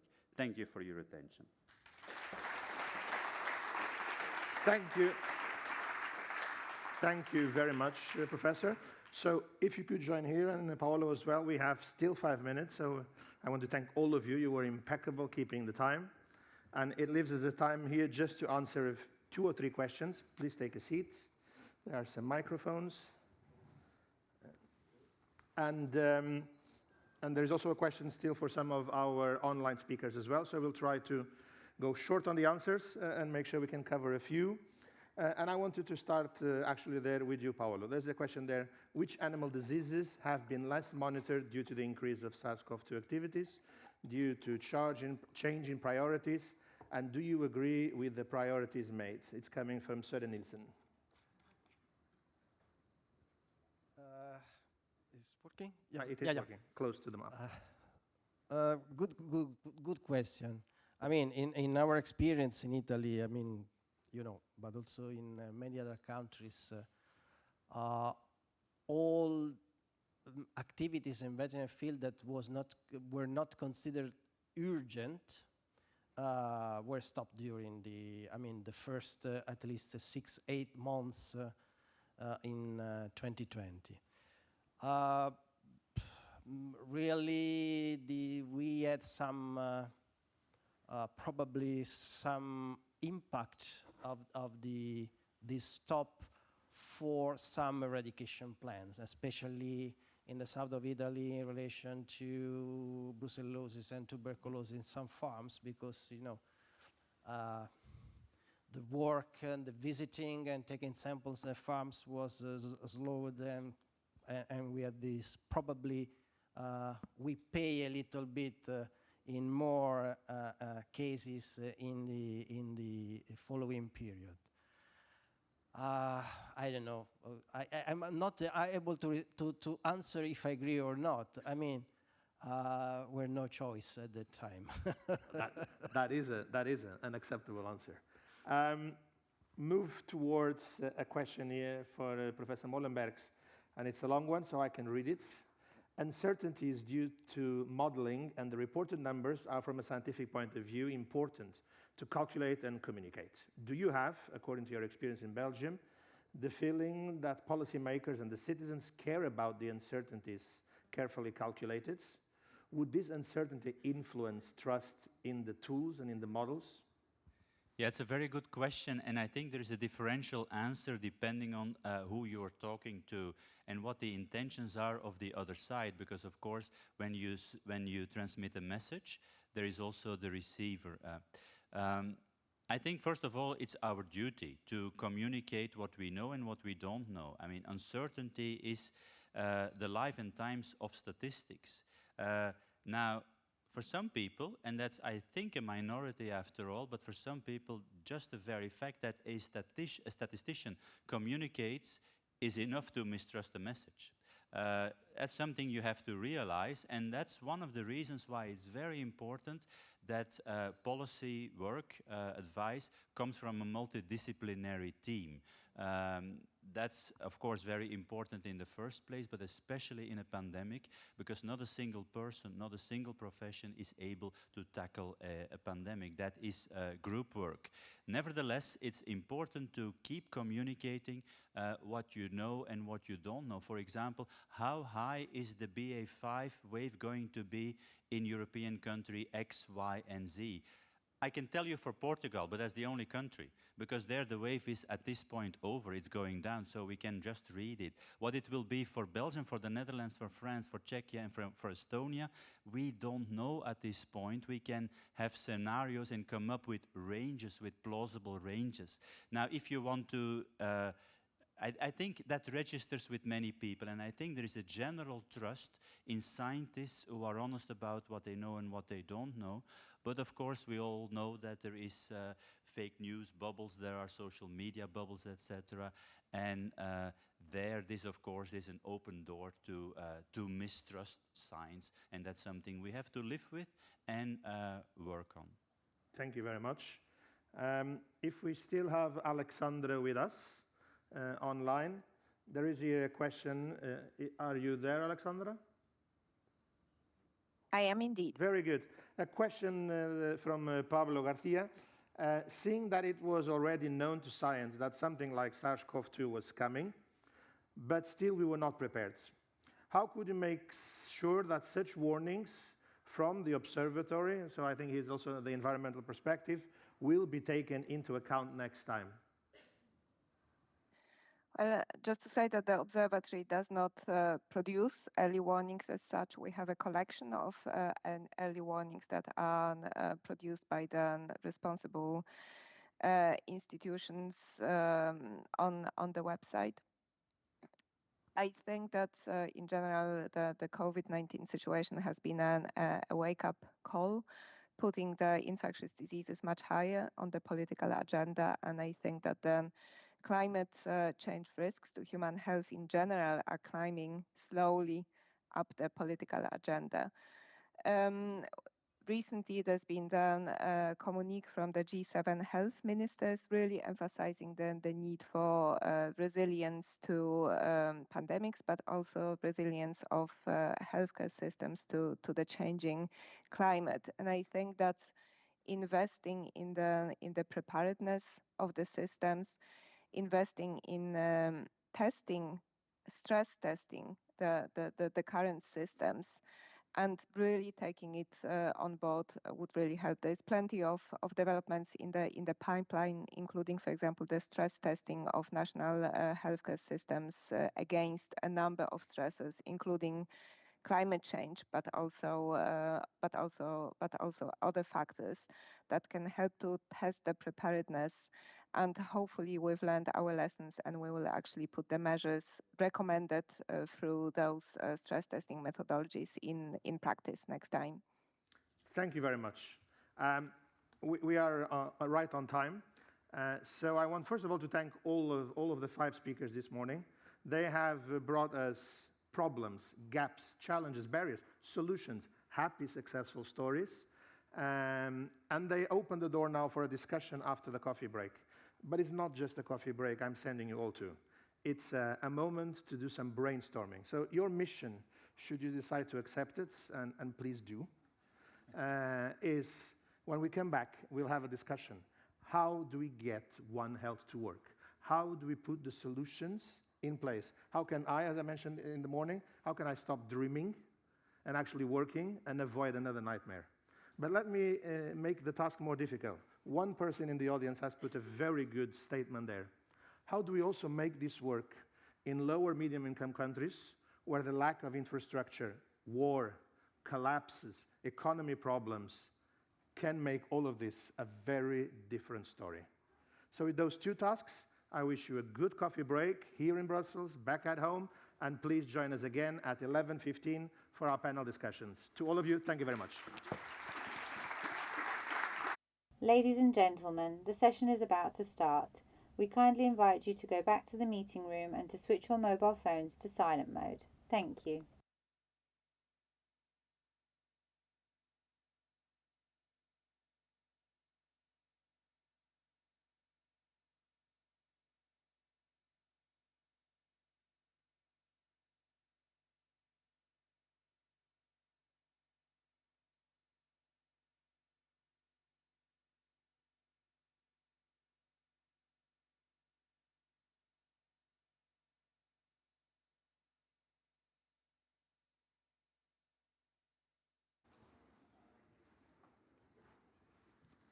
Is it on? There we are. Okay. We're back in business, everyone. And I hope you didn't thought the coffee mission was impossible. But especially because we do need solutions. Before I perhaps launch a little of the discussion and try to tell us a little what we're going to do here today, I'm going to get the help of my panelist colleagues.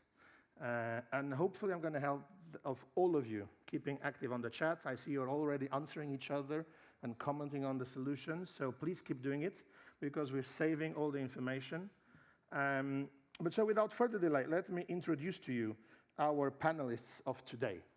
And they're all here on the screen already. Hello, everyone. So I will start with our, honorary chair, Frank Berthe, who I suppose for those of you that have been in these EFSA meetings before is a familiar face.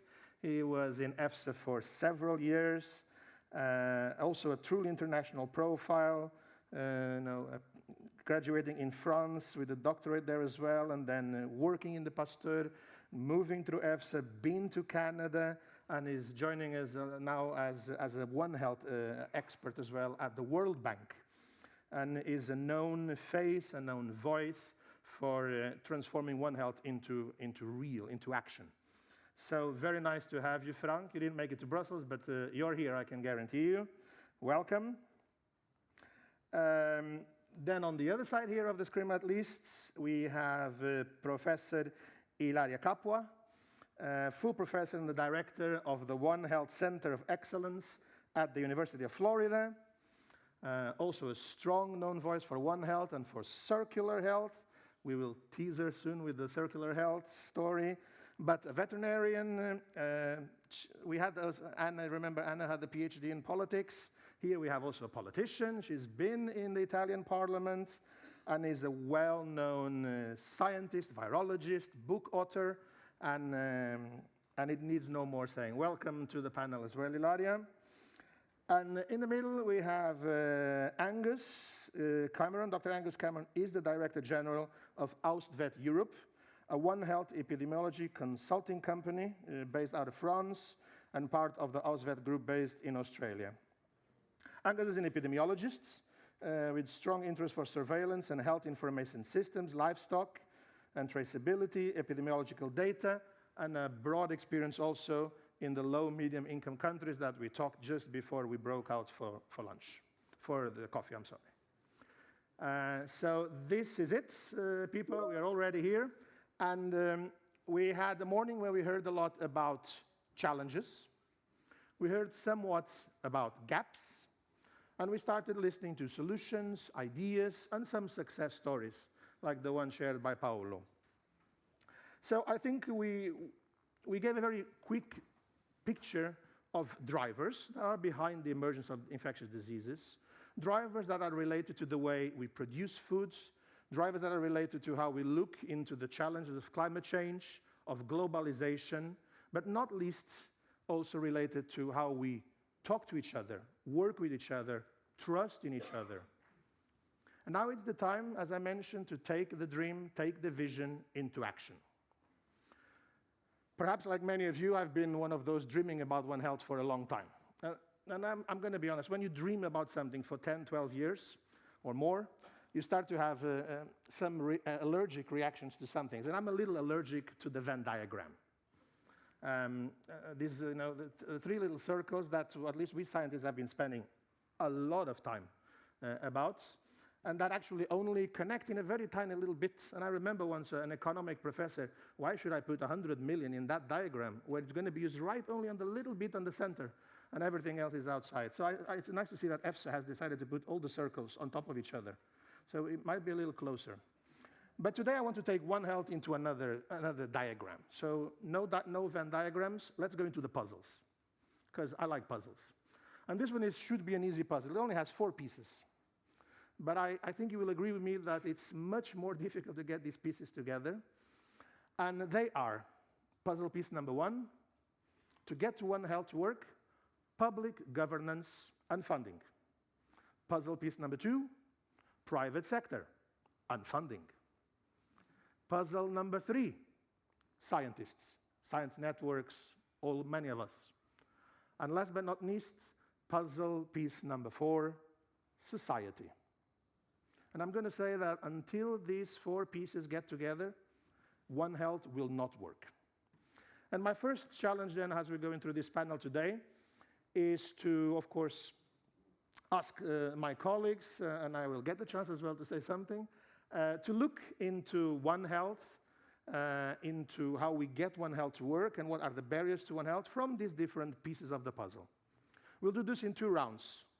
First, I want us to focus a little about the status quo, the challenges, the barriers, what's the status today. And then we'll take a second round on what solutions can we put on the table to get things to work better. And after that, we will open up to see how many more solutions all of you have brought to the discussion, because we need to leave at 12:30 with something on the table that is actionable. We don't need to define projects and scopes, but we need something more that One Health is an important movement to achieve change. That's a good dream. We need action. So without further delay, I want to ask each one of you to spend up to 3 minutes to try to go a little on this status quo. What are the challenges? Why is One Health not working as it should, not working as quickly as it should? And I'm going to start with you, Frank, and challenge you a little from the puzzle piece of international governance, international funding. Where are we? What are the problems? Thank you very much, Carlos. I hope everyone can hear me very well. Perfect. Good, excellent. Well, thanks. So this is a challenging question, but I think we need to face the reality with with a lot of accuracy. We need to be candid in this exercise, and it's not working very well. This global governance, but it's true also at the regional level and very often at the national level, is not helping. We're still organized in silos. We're still organized in vertical departments and ministries, and it's extremely difficult to work across the aisle, to work across those building blocks. There's an old saying that scientists know very well. That is, the world has problems and university has departments. I think it's true for this global governance. So we try to learn how to be agile and work around those blocks and put in place mechanisms that can help us to move the needle. I think there is a profound difficulty of for the public sector to do what it's ought to do, and at the same time to create an enabling environment for the private sector to come in. And this is a challenge, not just for One Health, but in many other domains, fields, and areas. It would be very important to define very carefully private sector. Very often, when you talk to medical doctors, they think pharmaceutical companies, and that's not what we're talking about here. We have a much broader understanding of private sector. Science needs to be there in your puzzle, and I like the way you put it, Carlos. I think we have a problem there as well, because science and expertise or experts have suffered a lot over the past decades, maybe coming too close to the fire. This is something maybe we want to discuss, and clearly society needs to be part of this puzzle. This is very interesting. At the bank, some of you may be aware, we're working on putting together a new financing mechanisms. We call that a FIF, for pandemic prevention, preparedness, and response. And we've put together a white paper for consultation.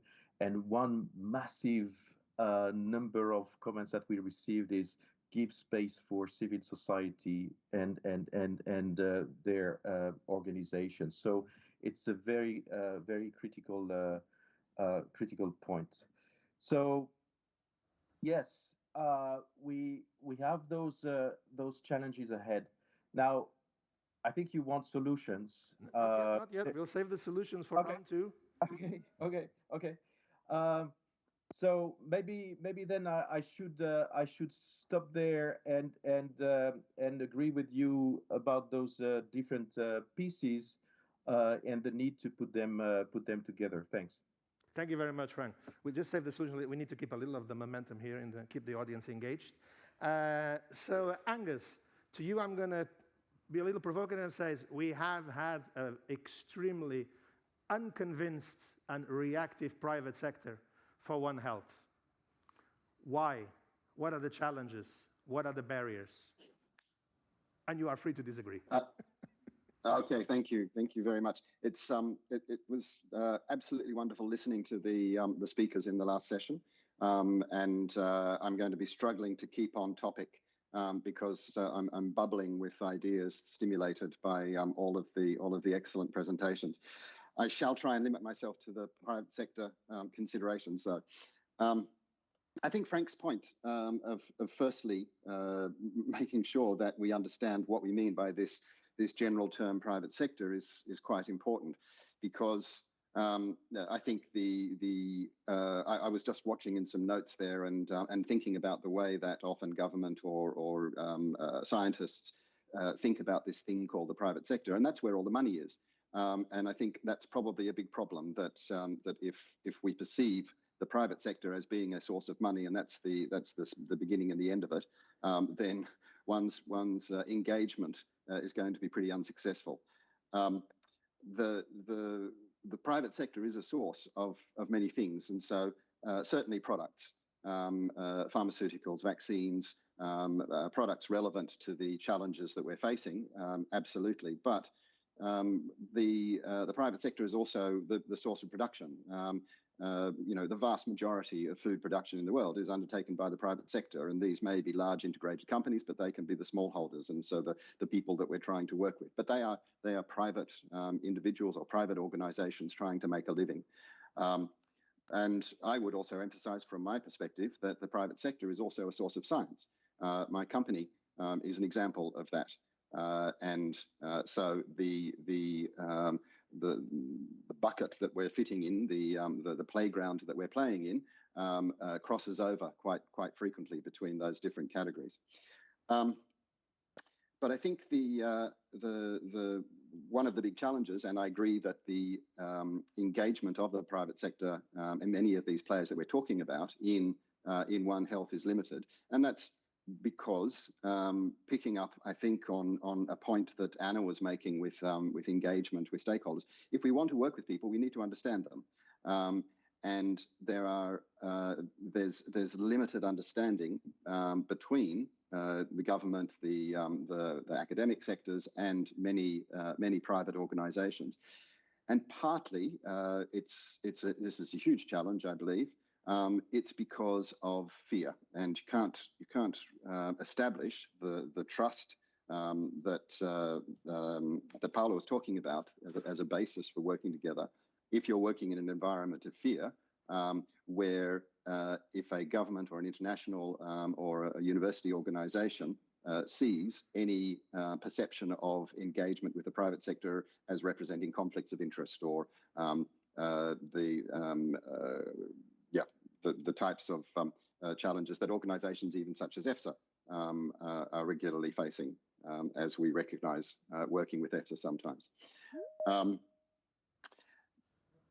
I will try and, I'll back off here and pass over to Ilaria, because I'd really like to talk about some solutions, because I think there's huge opportunities. Yes, we will. So that takes us indeed to you, Ilaria, and to society and to people. And I'm going to, again, say that we've perhaps experienced them very distant, very uninterested. How do we change that? And of course, I have to ask you to bring us a bit of circular health, because it's always good to remind people what exactly that means. But how do we put people on board will be the solution. What are now the barriers and the challenges for engaging society? Thank you. Thank you very much. Can you hear me? Perfect. Please nod. Good. Okay. So thank you. It's a pleasure to be back at EFSA and to be back for some time in Europe. And it's also a pleasure to be able to stitch together so many of the things that we have heard this morning, because One Health is changing. One Health must change. The world has changed, and One Health, which was a vision, was an idea, was an approach, is now being talked about by many, many stakeholders that we never, as a One Health community, we never thought would pay any attention to us. So I would like to underline that what we have seen with the pandemic and what is clear to people and to decision makers is that we live in a closed system. And this might seem obvious to us. And we've heard this morning other speakers talking about the environment and health, society and health, and how One Health actually needs to overcome that Venn diagram, that little triangle in the middle, needs to open itself up and needs to obtain a greater role in society. So I think that there is a One Health before the pandemic and a One Health after the pandemic. And As a One Health community, we either find a roadmap that we think works or somebody else is going to do it for us. Another point I would like to make is that the pandemic is the most measured event in history. And we heard before about the importance of data. We know that we have data that connects domains that we didn't even know were connected. And we need to make that data usable and useful. So what do we really need to do? And we've heard it this morning. We need to engage with other professions. One Health is not only about veterinarians talking to doctors and doctors talking to public health people. And maybe a little bit of environment or plant health people. One Health should go way beyond that. And I think that we mentioned the Venn diagram. The Venn diagram shows the overlap. And the new EFSA representation also shows an overlap between the domains. I think that we now need to go one step beyond and look for convergence. This is what circular health is about. Circular health is inspired by the circular economy movement and the circular agriculture movement that acknowledge that we live in a closed system and that acknowledge that we need a regenerative approach. So what is this circular health approach about? It has a core of One Health. We know that our health and the health, we need a healthy system. It has no boundaries because before the pandemic, who would have ever thought that we would have engineers working with electromagnetic waves who would be interested in working on disease prevention? Who would have thought that now cities need to be developed in a way that diseases don't spread as efficiently? The circular health approach must be data-driven. We have data. The data is not perfect. It's not interoperable, but we have it. And we need to find ways to use it in a converging model. How can we do this? What is our roadmap? And it was mentioned before. It was mentioned, don't forget about the SDGs. But the SDGs are a roadmap that's there. Are a roadmap that can be, they are a roadmap in a circle, and they are the perfect roadmap to seek convergence. What do we need to do? We need to find ways that co-advance health of humans, animals, plants, and the environment in a balanced way. Because what have we lost? Where are the big troubles that we have? They are because we have lost the appropriate balance. Look at AMR. AMR is happening because we have lost the balance. We have used way too many antibiotics over the years, and that's the result. I would also like to add, to close this idea about the circularity of health, about finding ways to advance in a win-win perspective. We're not talking about silos. You know, we haven't been talking about silos for a long time, but silos are not veterinary, medical, and public health, and plant health, and environmental health. It's much more. Mm-hmm. And so how can we do this? And my, I would say, don't tell us yet how to do it. Don't tell us yet how to do it. Because I want to challenge us all now with the solutions. Sorry to stop you there, but before we start coming out with good ideas on how to go forward, I want then just to add 1 or 2 minutes just from the last piece of the puzzle, the science community, all of us scientists.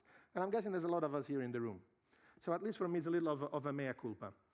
And I'm going to say that we are perhaps, one of the challenges for one is that we are not prepared to work as One Health. We are not prepared because perhaps we have not been educated to think in One Health. And this has to do, as Ilaria just mentioned, about the traditional silo, the vet that does the vet. We are teaching vets to take care of cows, not to worry about how that will impact the health of humans. We are not teaching medical doctors to learn people onto how healthy relationships to wildlife. So our education and the way we are producing and educating the scientists is a barrier, is a hindrance for implementing One Health. And I'll take it even one step further. We're also not having good solutions on how we evaluate, how we promote, how we develop excellence with the scientists. We want you to publish as much as more as possible. It's this publish or perish tradition. And Bernard Hull was mentioning on the opening day that this should be an ecosystem of collaboration and competition. But perhaps this is not a 50-50. We are still very hurt, and I think hurt is the right word, by excessive competition. I had one scientist a few months ago that came to me and told me, why do I need to give 10% of my budget to the social scientists who will write me a 40 pages manuscript without figures when I could make 2 nice Nature papers and get my salary up? So when that is the mentality, One Health will not work. And this also means that the other problem in science is that we might also get sometimes lost in the discussion. And here again, I'm going to do a mea culpa. We spent many years discussing One Health. For many years, no one heard. Now, suddenly, everyone hears. From prime ministers to funding agencies, everyone wants to go and speak about One Health. And for all of us doing this connection between science and policy, we're being asked every month to help write a speech about One Health and to help them frame One Health. And among us here, or perhaps not here, but in the community, we're going back to the discussion, are we sure One Health is the best term? What about One Welfare? What about planetary health? Should we revise the concepts? So we go in this little sort of lytic cycle that now that suddenly everyone listens to us, and that we should be a united front, a scientific united front, we sometimes lose ourselves in this. And last point, because we may also lose ourselves in this, because we don't speak the same language as those that listen to us. We might not be speaking the language that the public listens to, and we might not be speaking the language that politicians need to know. When I tell a politician that we will, in the scope of this project within the next 10 years, provide you a solution, and he has an election, kick him out of office in 2 years, we're not speaking the same language. And we're not speaking the same language if we cannot convince the private sector and the funding agencies to realize that this is a process, this is an investment that you need to make in science to avoid perhaps a bigger loss. So these are my input on some of the challenges and barriers on this last piece of the puzzle, on the science. But now, fellow panelists, now it's indeed time for some solutions. And now I want to mix this a little more, because first I asked you to speak within your puzzle piece. Now, of course, it would be anti-sense to ask you to give solutions per silo. So now I actually want everyone to think of solutions that cross all the pieces of the puzzle, so that we won't be accused of promoting silo thinking. And I want at the same time to challenge everyone here in the room to go back to your phones and to your tabs and also start writing short ideas for actionable solutions. It can still be in just one piece of the puzzle, but extra points if you can bridge across. So now let's start with Angus. And again, I just want to bring some of the discussion we had this morning. As you think about solutions, we left for the break with the asymmetries between high-income countries and low-medium countries, the reality between those who are experiencing emerging threats a lot of the time, and those perhaps like here, that AMR is the only real threat we've been experienced. How do we get all this to work also from that perspective? Thank you. Okay. I'm actually speaking to you from Indonesia at the moment, and the question that you've asked is, and in fact all the other questions also about private sector engagement, about working with people, about managing good data, about integration of science and evidence, but about sustainability in developing countries or low and middle income countries. These are the things I've been grappling with for quite some time. when we talk about the challenges working in low and middle income countries, and we put that in the context of One Health, then they're not low and middle income country challenges, they're global challenges. And if we think about some of the headline threats facing us in an era of climate change with emerging diseases, the source of most of the emerging diseases that are likely to be coming are in low and middle income countries.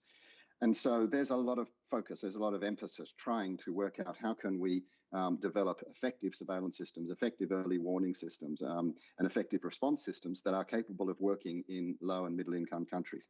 We've got some huge amount of funding going in from various national and international organizations to try and achieve this. And I'm really worried because it's enormously difficult. But I think the speakers have already touched on a whole lot of aspects of the solution. One problem that I have is that when I look at some projects and I see the idea of viral surveillance and identification of potential pandemic threats occurring in some of the countries that I work in Southeast Asia or Africa, the cost and effort of developing laboratory skills and viral isolation and characterization capacity is very high. But what we're often missing is the social, economic, and political aspects that those projects fit into. And while the project is happening, this is very welcome because there's large inputs, but as soon as the funding stops, the priority for emerging disease detection and managing One Health problems goes straight off the agenda because everybody else has got much more significant things to worry about. So I think the solution in that particular area is a better understanding of the realities and the needs, and it's cultural, it's economic, and I think Anna touched on this really well.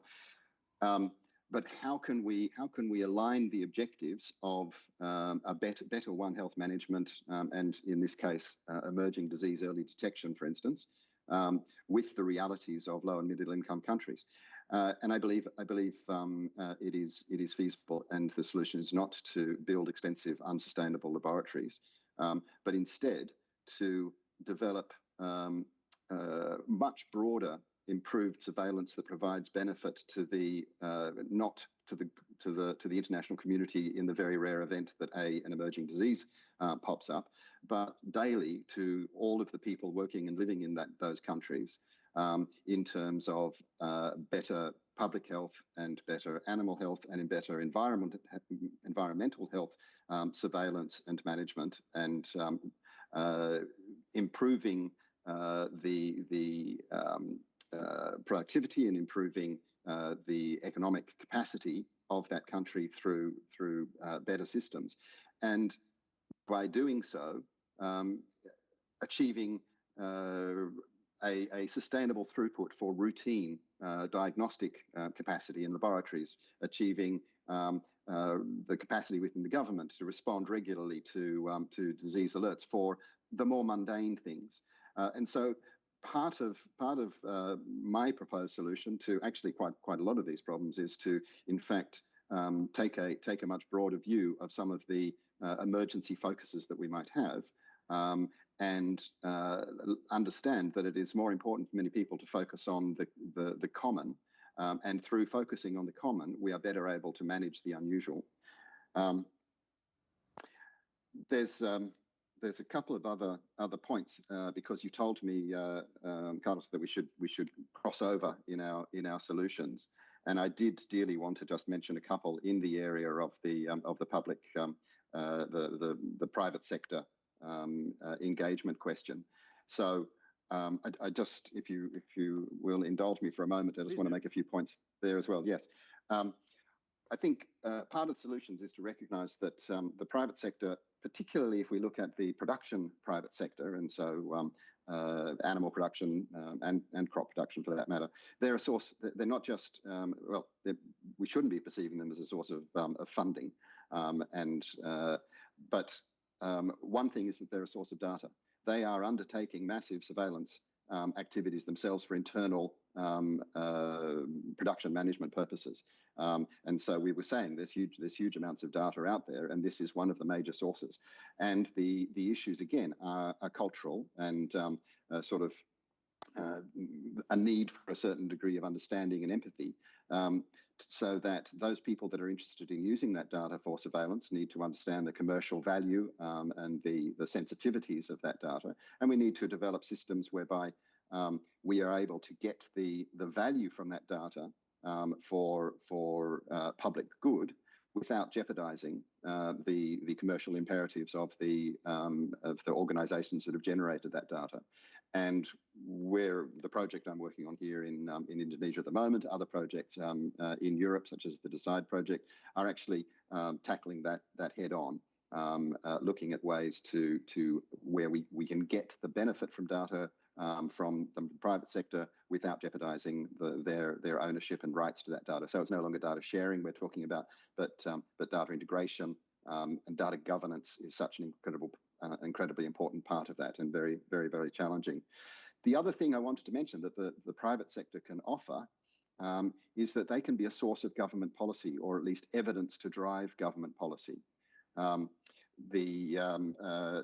Dirk was talking about the challenges of developing good policy and sources of evidence, but I've been involved in a couple of countries where and it would be rude to say which ones they are, but the capacity of the governments to develop robust science-based, evidence-based policy is limited. Because the government doesn't have access to the data that's necessary to justify or develop those policies, or it doesn't have access to the scientists required to interpret that data. And data and science are not the only drivers for policy, but they are important ingredients. Yep. And so we've been in several settings where industry has recognized that the policies that are driving impacting on their capacity to produce, to export, to generate profits and to control disease are inadequate because they're being misinformed or poorly developed. And in at least a couple of examples, industry has taken the initiative to collaborate with government to say, look, you need better evidence. We've got the evidence. Let's work together. You can use our data. We can use your scientists or independent scientists. Let's come up with the answers together. And I think that's a really nice example of how things could work. If I yes. I was just about, if you can just conclude. So because you said something I want to pick up to transfer to Ilaria. But if you're just finishing, please do. I have plenty more to say, but I really think I should. I know. I should tell the audience that we've practiced some of this work together as a panelist. We haven't managed to do this in less than 3 hours yet, so it's a challenge here today. But then if it's okay, Agnes, I'm going to pick on two things that you mentioned, because you brought up a few elements I think is interesting to think about solutions as well, and when I talk about people. And you mentioned trust already here today. And earlier today we also heard about ethics. And we heard about also building a mentality, be it on the private sector or on the governance sector, but also on the people, of transformation. So Ilaria, how do we do this? How do we get this transformation to work? Well, I don't know. What I can say, though, is that we do have new and multiple avenues that we can use. And so the first thing I would like to mention is that it has been mentioned before, is that we are not going to achieve very much unless we have people on our side. And so citizens must understand, or this is what we need to do. We need to convey how important their participation is in moving forward the One Health agenda. So let me just give you an example, monkeypox. So monkeypox, there are approximately 5,000 cases between confirmed and on their way to being confirmed. And there is a lot of stigma around this disease, as we know. And so people who are potentially affected are a bit shy in reporting. And we also are terribly afraid that this virus will spill over into the rodent population of other countries outside Africa, and we know that this can happen. So at the moment, we are at a tipping point. So we need to so what could happen is that an infected plaster, which is put on a lesion, goes in the trash, and that is then, picked up by animals that can become reservoirs. And so at this moment, which is, as I said, a tipping point, what should we be doing? We should be picking up all the cases, and we should be speaking to the people who are not very, can be a bit shy, because there is this big conversation about where the outbreak emerged, and the gay community and the men who have sex with men community and so on. But we should be able, with the systems we have today, to identify those cases and to tell all the people, the ones we know about and the ones we don't know about, that they should manage and dispose of infected material in an appropriate way to let's say, reduce the risk of a spillover. So I think that people are ready to understand this. It will be a very long journey, because you cannot erase stigma. We've seen it with HIV, we've seen it with lots of other diseases as well. But communication and cultural factors like stigma are factors that drive the epidemics. And I would just like to add one thing. I am convinced that one of the reasons why the COVID pandemic hit so hard is because of denialism. So some people who we don't want to mention minimized the impact, and these people are leaders, and leaders have followers. And so the problem is that at the beginning, we lost half of the workforce. If more people had believed that this was a true risk, probably we would have less deaths and less problems with long COVID than we will be having in the future. And so culture, understanding, and personal engagement in managing these problems is the key to the future, because we cannot continue chasing drivers which we have never learned about, because the One Health community has been an interdisciplinary community, which was, though, rather closed. And now we need to break down those boundaries, because social, cultural effects can do much more damage than the virus by itself. Thank you, Ela. And I'm also, if you see me looking at the phone, I'm just following here the chat, because it's on fire. Using here something I just read here, Frank, and I'm going to say Frank, or I'm going to say World Bank. You're sitting with the dollars. How do we get investors and investments to help us get there? How do we bridge to these ethical challenges of convincing both industry and governance to change the way they act? How do we activate us all when we think about money as well? Sorry to look at you and see the money, but it comes naturally when you say World Bank. Thanks. Thanks. So, well, let me go back just one step in our discussion and this infamous Venn diagram. I have a bit of sympathy for this diagram, because it shows also the importance for sectors to be strong before they can come and work together. And just to share a recent exercise that we've done, looking at the performance of veterinary services, the PVS run by OIE since 2007, to observe that in fact there has been no progress in performance in countries when you compare the different income groups. So I have the same antibodies to the Venn diagram, but it serves this purpose to show that. again, before going to your question, I think there's a big there's a big new situation with COVID-19 is that everybody has experienced COVID-19. It's not a remote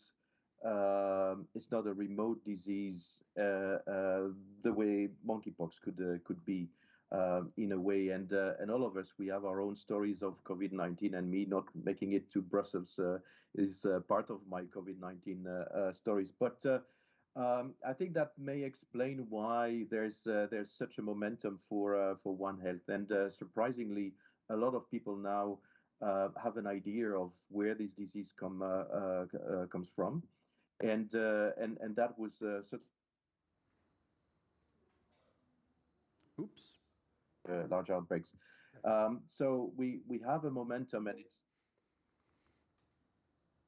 I don't know if you're still with me. We can listen. We can listen. Can you listen us, Frank? No. Did we lose the money? No. You can't lose the money. I'm back. Can you hear me? Yes, we can. Oh my God. So we have momentum, and clearly we need to seize that. I would like also to make the point that we have a lot of success stories, especially from low middle income countries. And if I take Africa as a region where to find examples, the establishment of the Africa CDC, the commitment of CDC to One Health, and even the post Ebola programs developed by West Africa and ECOWAS countries is a wonderful example of One Health in action, and how countries can step in. So it's really comforting examples to look at. Now, with One Health, with One Health, we have probably an issue like with many global public goods we deal with, and the difficulty to mobilize countries to take that seriously, and to do what needs to be done. And I think that accountability will be extremely important in the times to come. Countries must become good neighbors, and they need to make those investments so that we don't see situations of diseases emerging and not being reported, not being tackled at the source. So in the architecture that we are now developing, we need to think in terms of carrots and sticks. But so far we don't have those sticks, and that's really missing badly. I think we have another issue, but maybe also the solution is in that issue is the way we've been framing global health security. I think we've been framing that as a rich country concern out of what may happen from poor countries, and this is maybe the wrong approach. Yes, it's a global problem. Yes, global health security is a global public good, but I think that there's a different way of looking at that, and Ilaria was referring to that, and Dirk as well earlier today. I think we need to look at the co-benefits of investing in health security, in prevention, preparedness in countries, and we need to spell out those co-benefits for food safety, for food security, for food waste, and food loss. And I think that this helps us to reconnect also to the SDGs. So how to get people investing? Well, we need to provide those carrots and sticks. So I'm coming to your question, I guess now. For carrots, we need to provide concessional financing to countries. I'm talking about financing public services, of course, public sector. But we need also to make them accountable. At the bank, we have the environmental and social framework, which is not yet up to speed in the context of pandemic prevention and preparedness. But I'm sure that we will get there at some point. And one thing that we need to look at is the ESG standards and developing standards that would be applicable both to private and public sectors. We need those standards. If we don't have standards, we will continue to complain that investments are not made where they should be made. And this is very important. We're now building this financing mechanism. We're talking about a financing gap of $10 billion per year. We're working on this, but if we don't have standards, we'll not be able to move the needle. Thank you. Very good. We are approaching the wrap-up moment, but I've been following as well what has been said here on the chat, and we won't go again through a session asking all of you on that, but there one question, and then that I would like just to launch and see if one of you wants to take it up a little, and it's trying to again bring us back now down into, well, an EFSA meeting. And we are, at least now in Europe, facing a stress moment in food systems. We have strategies that have been developed that will, of course, focus on sustainable production, but that needs bigger production. Now we have been stressed with security and access to food products. Climate change is making it difficult. Infectious diseases could make it more difficult. Just think if ASF and avian influenza decides to really kick in as we are facing shortages. So when all of this is happening within agro-food system thinking, how could One Health what could we quickly do to start changing course? Is there anyone that wants to give a 1 minute max answer to that?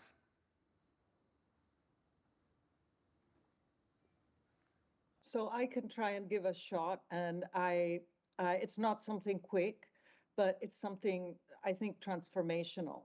And one of the things that you mentioned, diseases of animals, of course, we know can be controlled through vaccines, and even, well, most diseases, and even diseases of people. And I think that one of the big bottlenecks that we have as a society is that we don't have thermostable vaccines. And this is so dear to the veterinary heart that we have to ship this stuff at low temperatures. So what can we bring at the table of funders and stakeholders? We can bring new ideas. If we develop technology which can enable us to ship vaccines without the cold chain, we could benefit the health of humans, of animals, of the environment, because we would have a lower carbon footprint, and of equity. And so we need new, brave, transformational ideas. In 2022, after a pandemic, with all these diseases that are knocking at our door, do we really need to make vaccines that need to be stored at -70, -40, -20? Let's get together, create a consortium that explores all the technology that is available, and I think we can make thermostable vaccines from now to 5 years. We just need to push it. And this is something that the One Health community, particularly the veterinary community that operates in low and middle income countries, can make their own flag and can champion it for improved health across the system. Thank you. Thank you very much, Hilaria. And there is no doubt that when I said food system, I could have actually said food risks, or, but it's no doubt that investing also on the animal sector, on the plant health sector, has consequences for nutrition, has consequences for the environment, and ultimately for human well-being.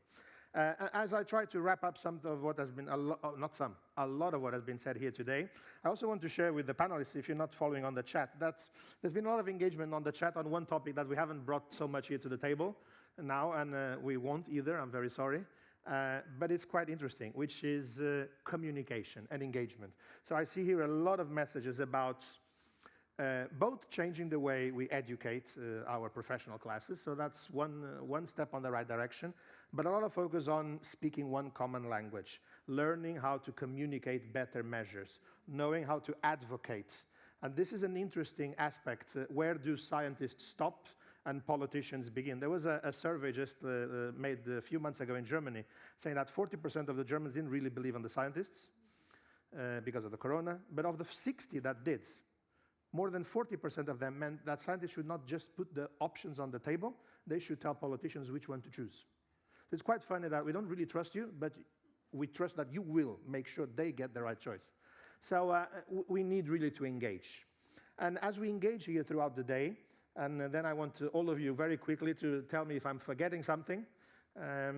We've heard from the morning until now, we went on a road trip, and we've highlighted a few challenges, a few problems, but we have come to some ideas that could perhaps be short-term changes, and some that might take a little more time.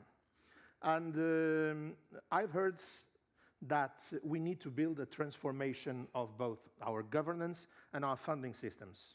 These might need a little more coordination at the top. And some people have been engaging on the chat that it's no point to ask us down on in the ground to work together when the ministries don't agree and don't talk to each other, or the DG Santé doesn't talk to the G Agri. So we need a change. And the change should be done now, before we know that when it explodes again, everyone will get together. So this is also a challenge to Paolo. It was great to see Italians teamed up. Will that trust continue? And that takes me to the second moment that we've mentioned here. In the short term, we need to build trusts and partnerships that are created out of a real desire to change rather than just solve a messy situation. We all get together when it's difficult. And I think COVID has shown the human capacity to get together. Wouldn't it be nice to see it happen in peacetime? We've also seen that on the short solutions or short possibilities, we are perhaps missing a few stakeholders. Ilaria mentioned a lot that this is not a vet-doctor game. This is as much social scientists as it's also, as we've heard from your chats, journalists, the media. Everyone needs to be part of it from the beginning. We need to make sure that we all speak the same language. We can disagree, as long as we actually know what we're disagreeing about. And I think sometimes we don't really know what we disagree. And we've heard from especially the morning presentations the importance to invest on data sharing, and now actually also from the food systems answer from Ilaria and from Frank on investing in innovation and technology.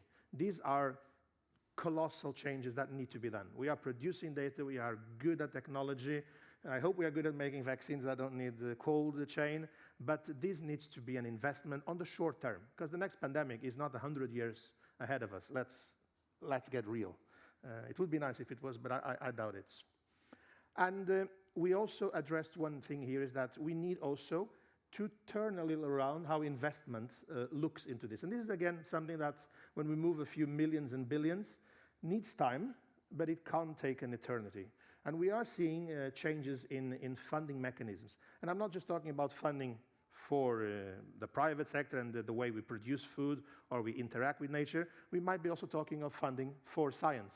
We need to break the excessive competition environment in science and really put money to build collaboration.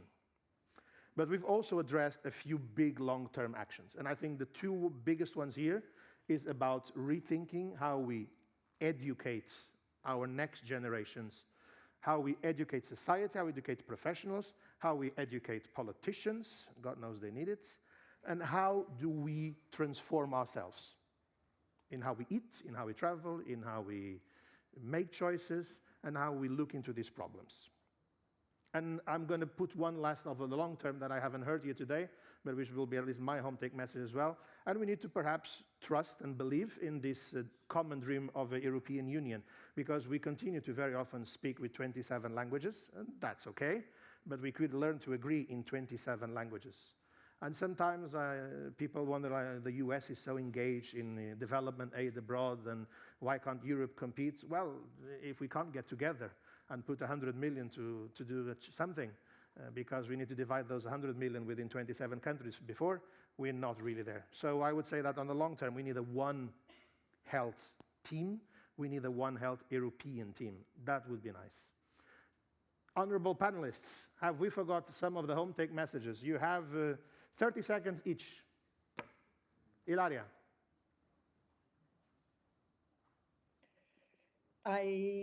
No, I think that we have said many, many things, and one of the things we should avoid is dispersing our energies and our strength. I think that we need, on one hand, to really understand that this is a pivotal moment, not only for us as a community, but actually for the well-being of many, many people.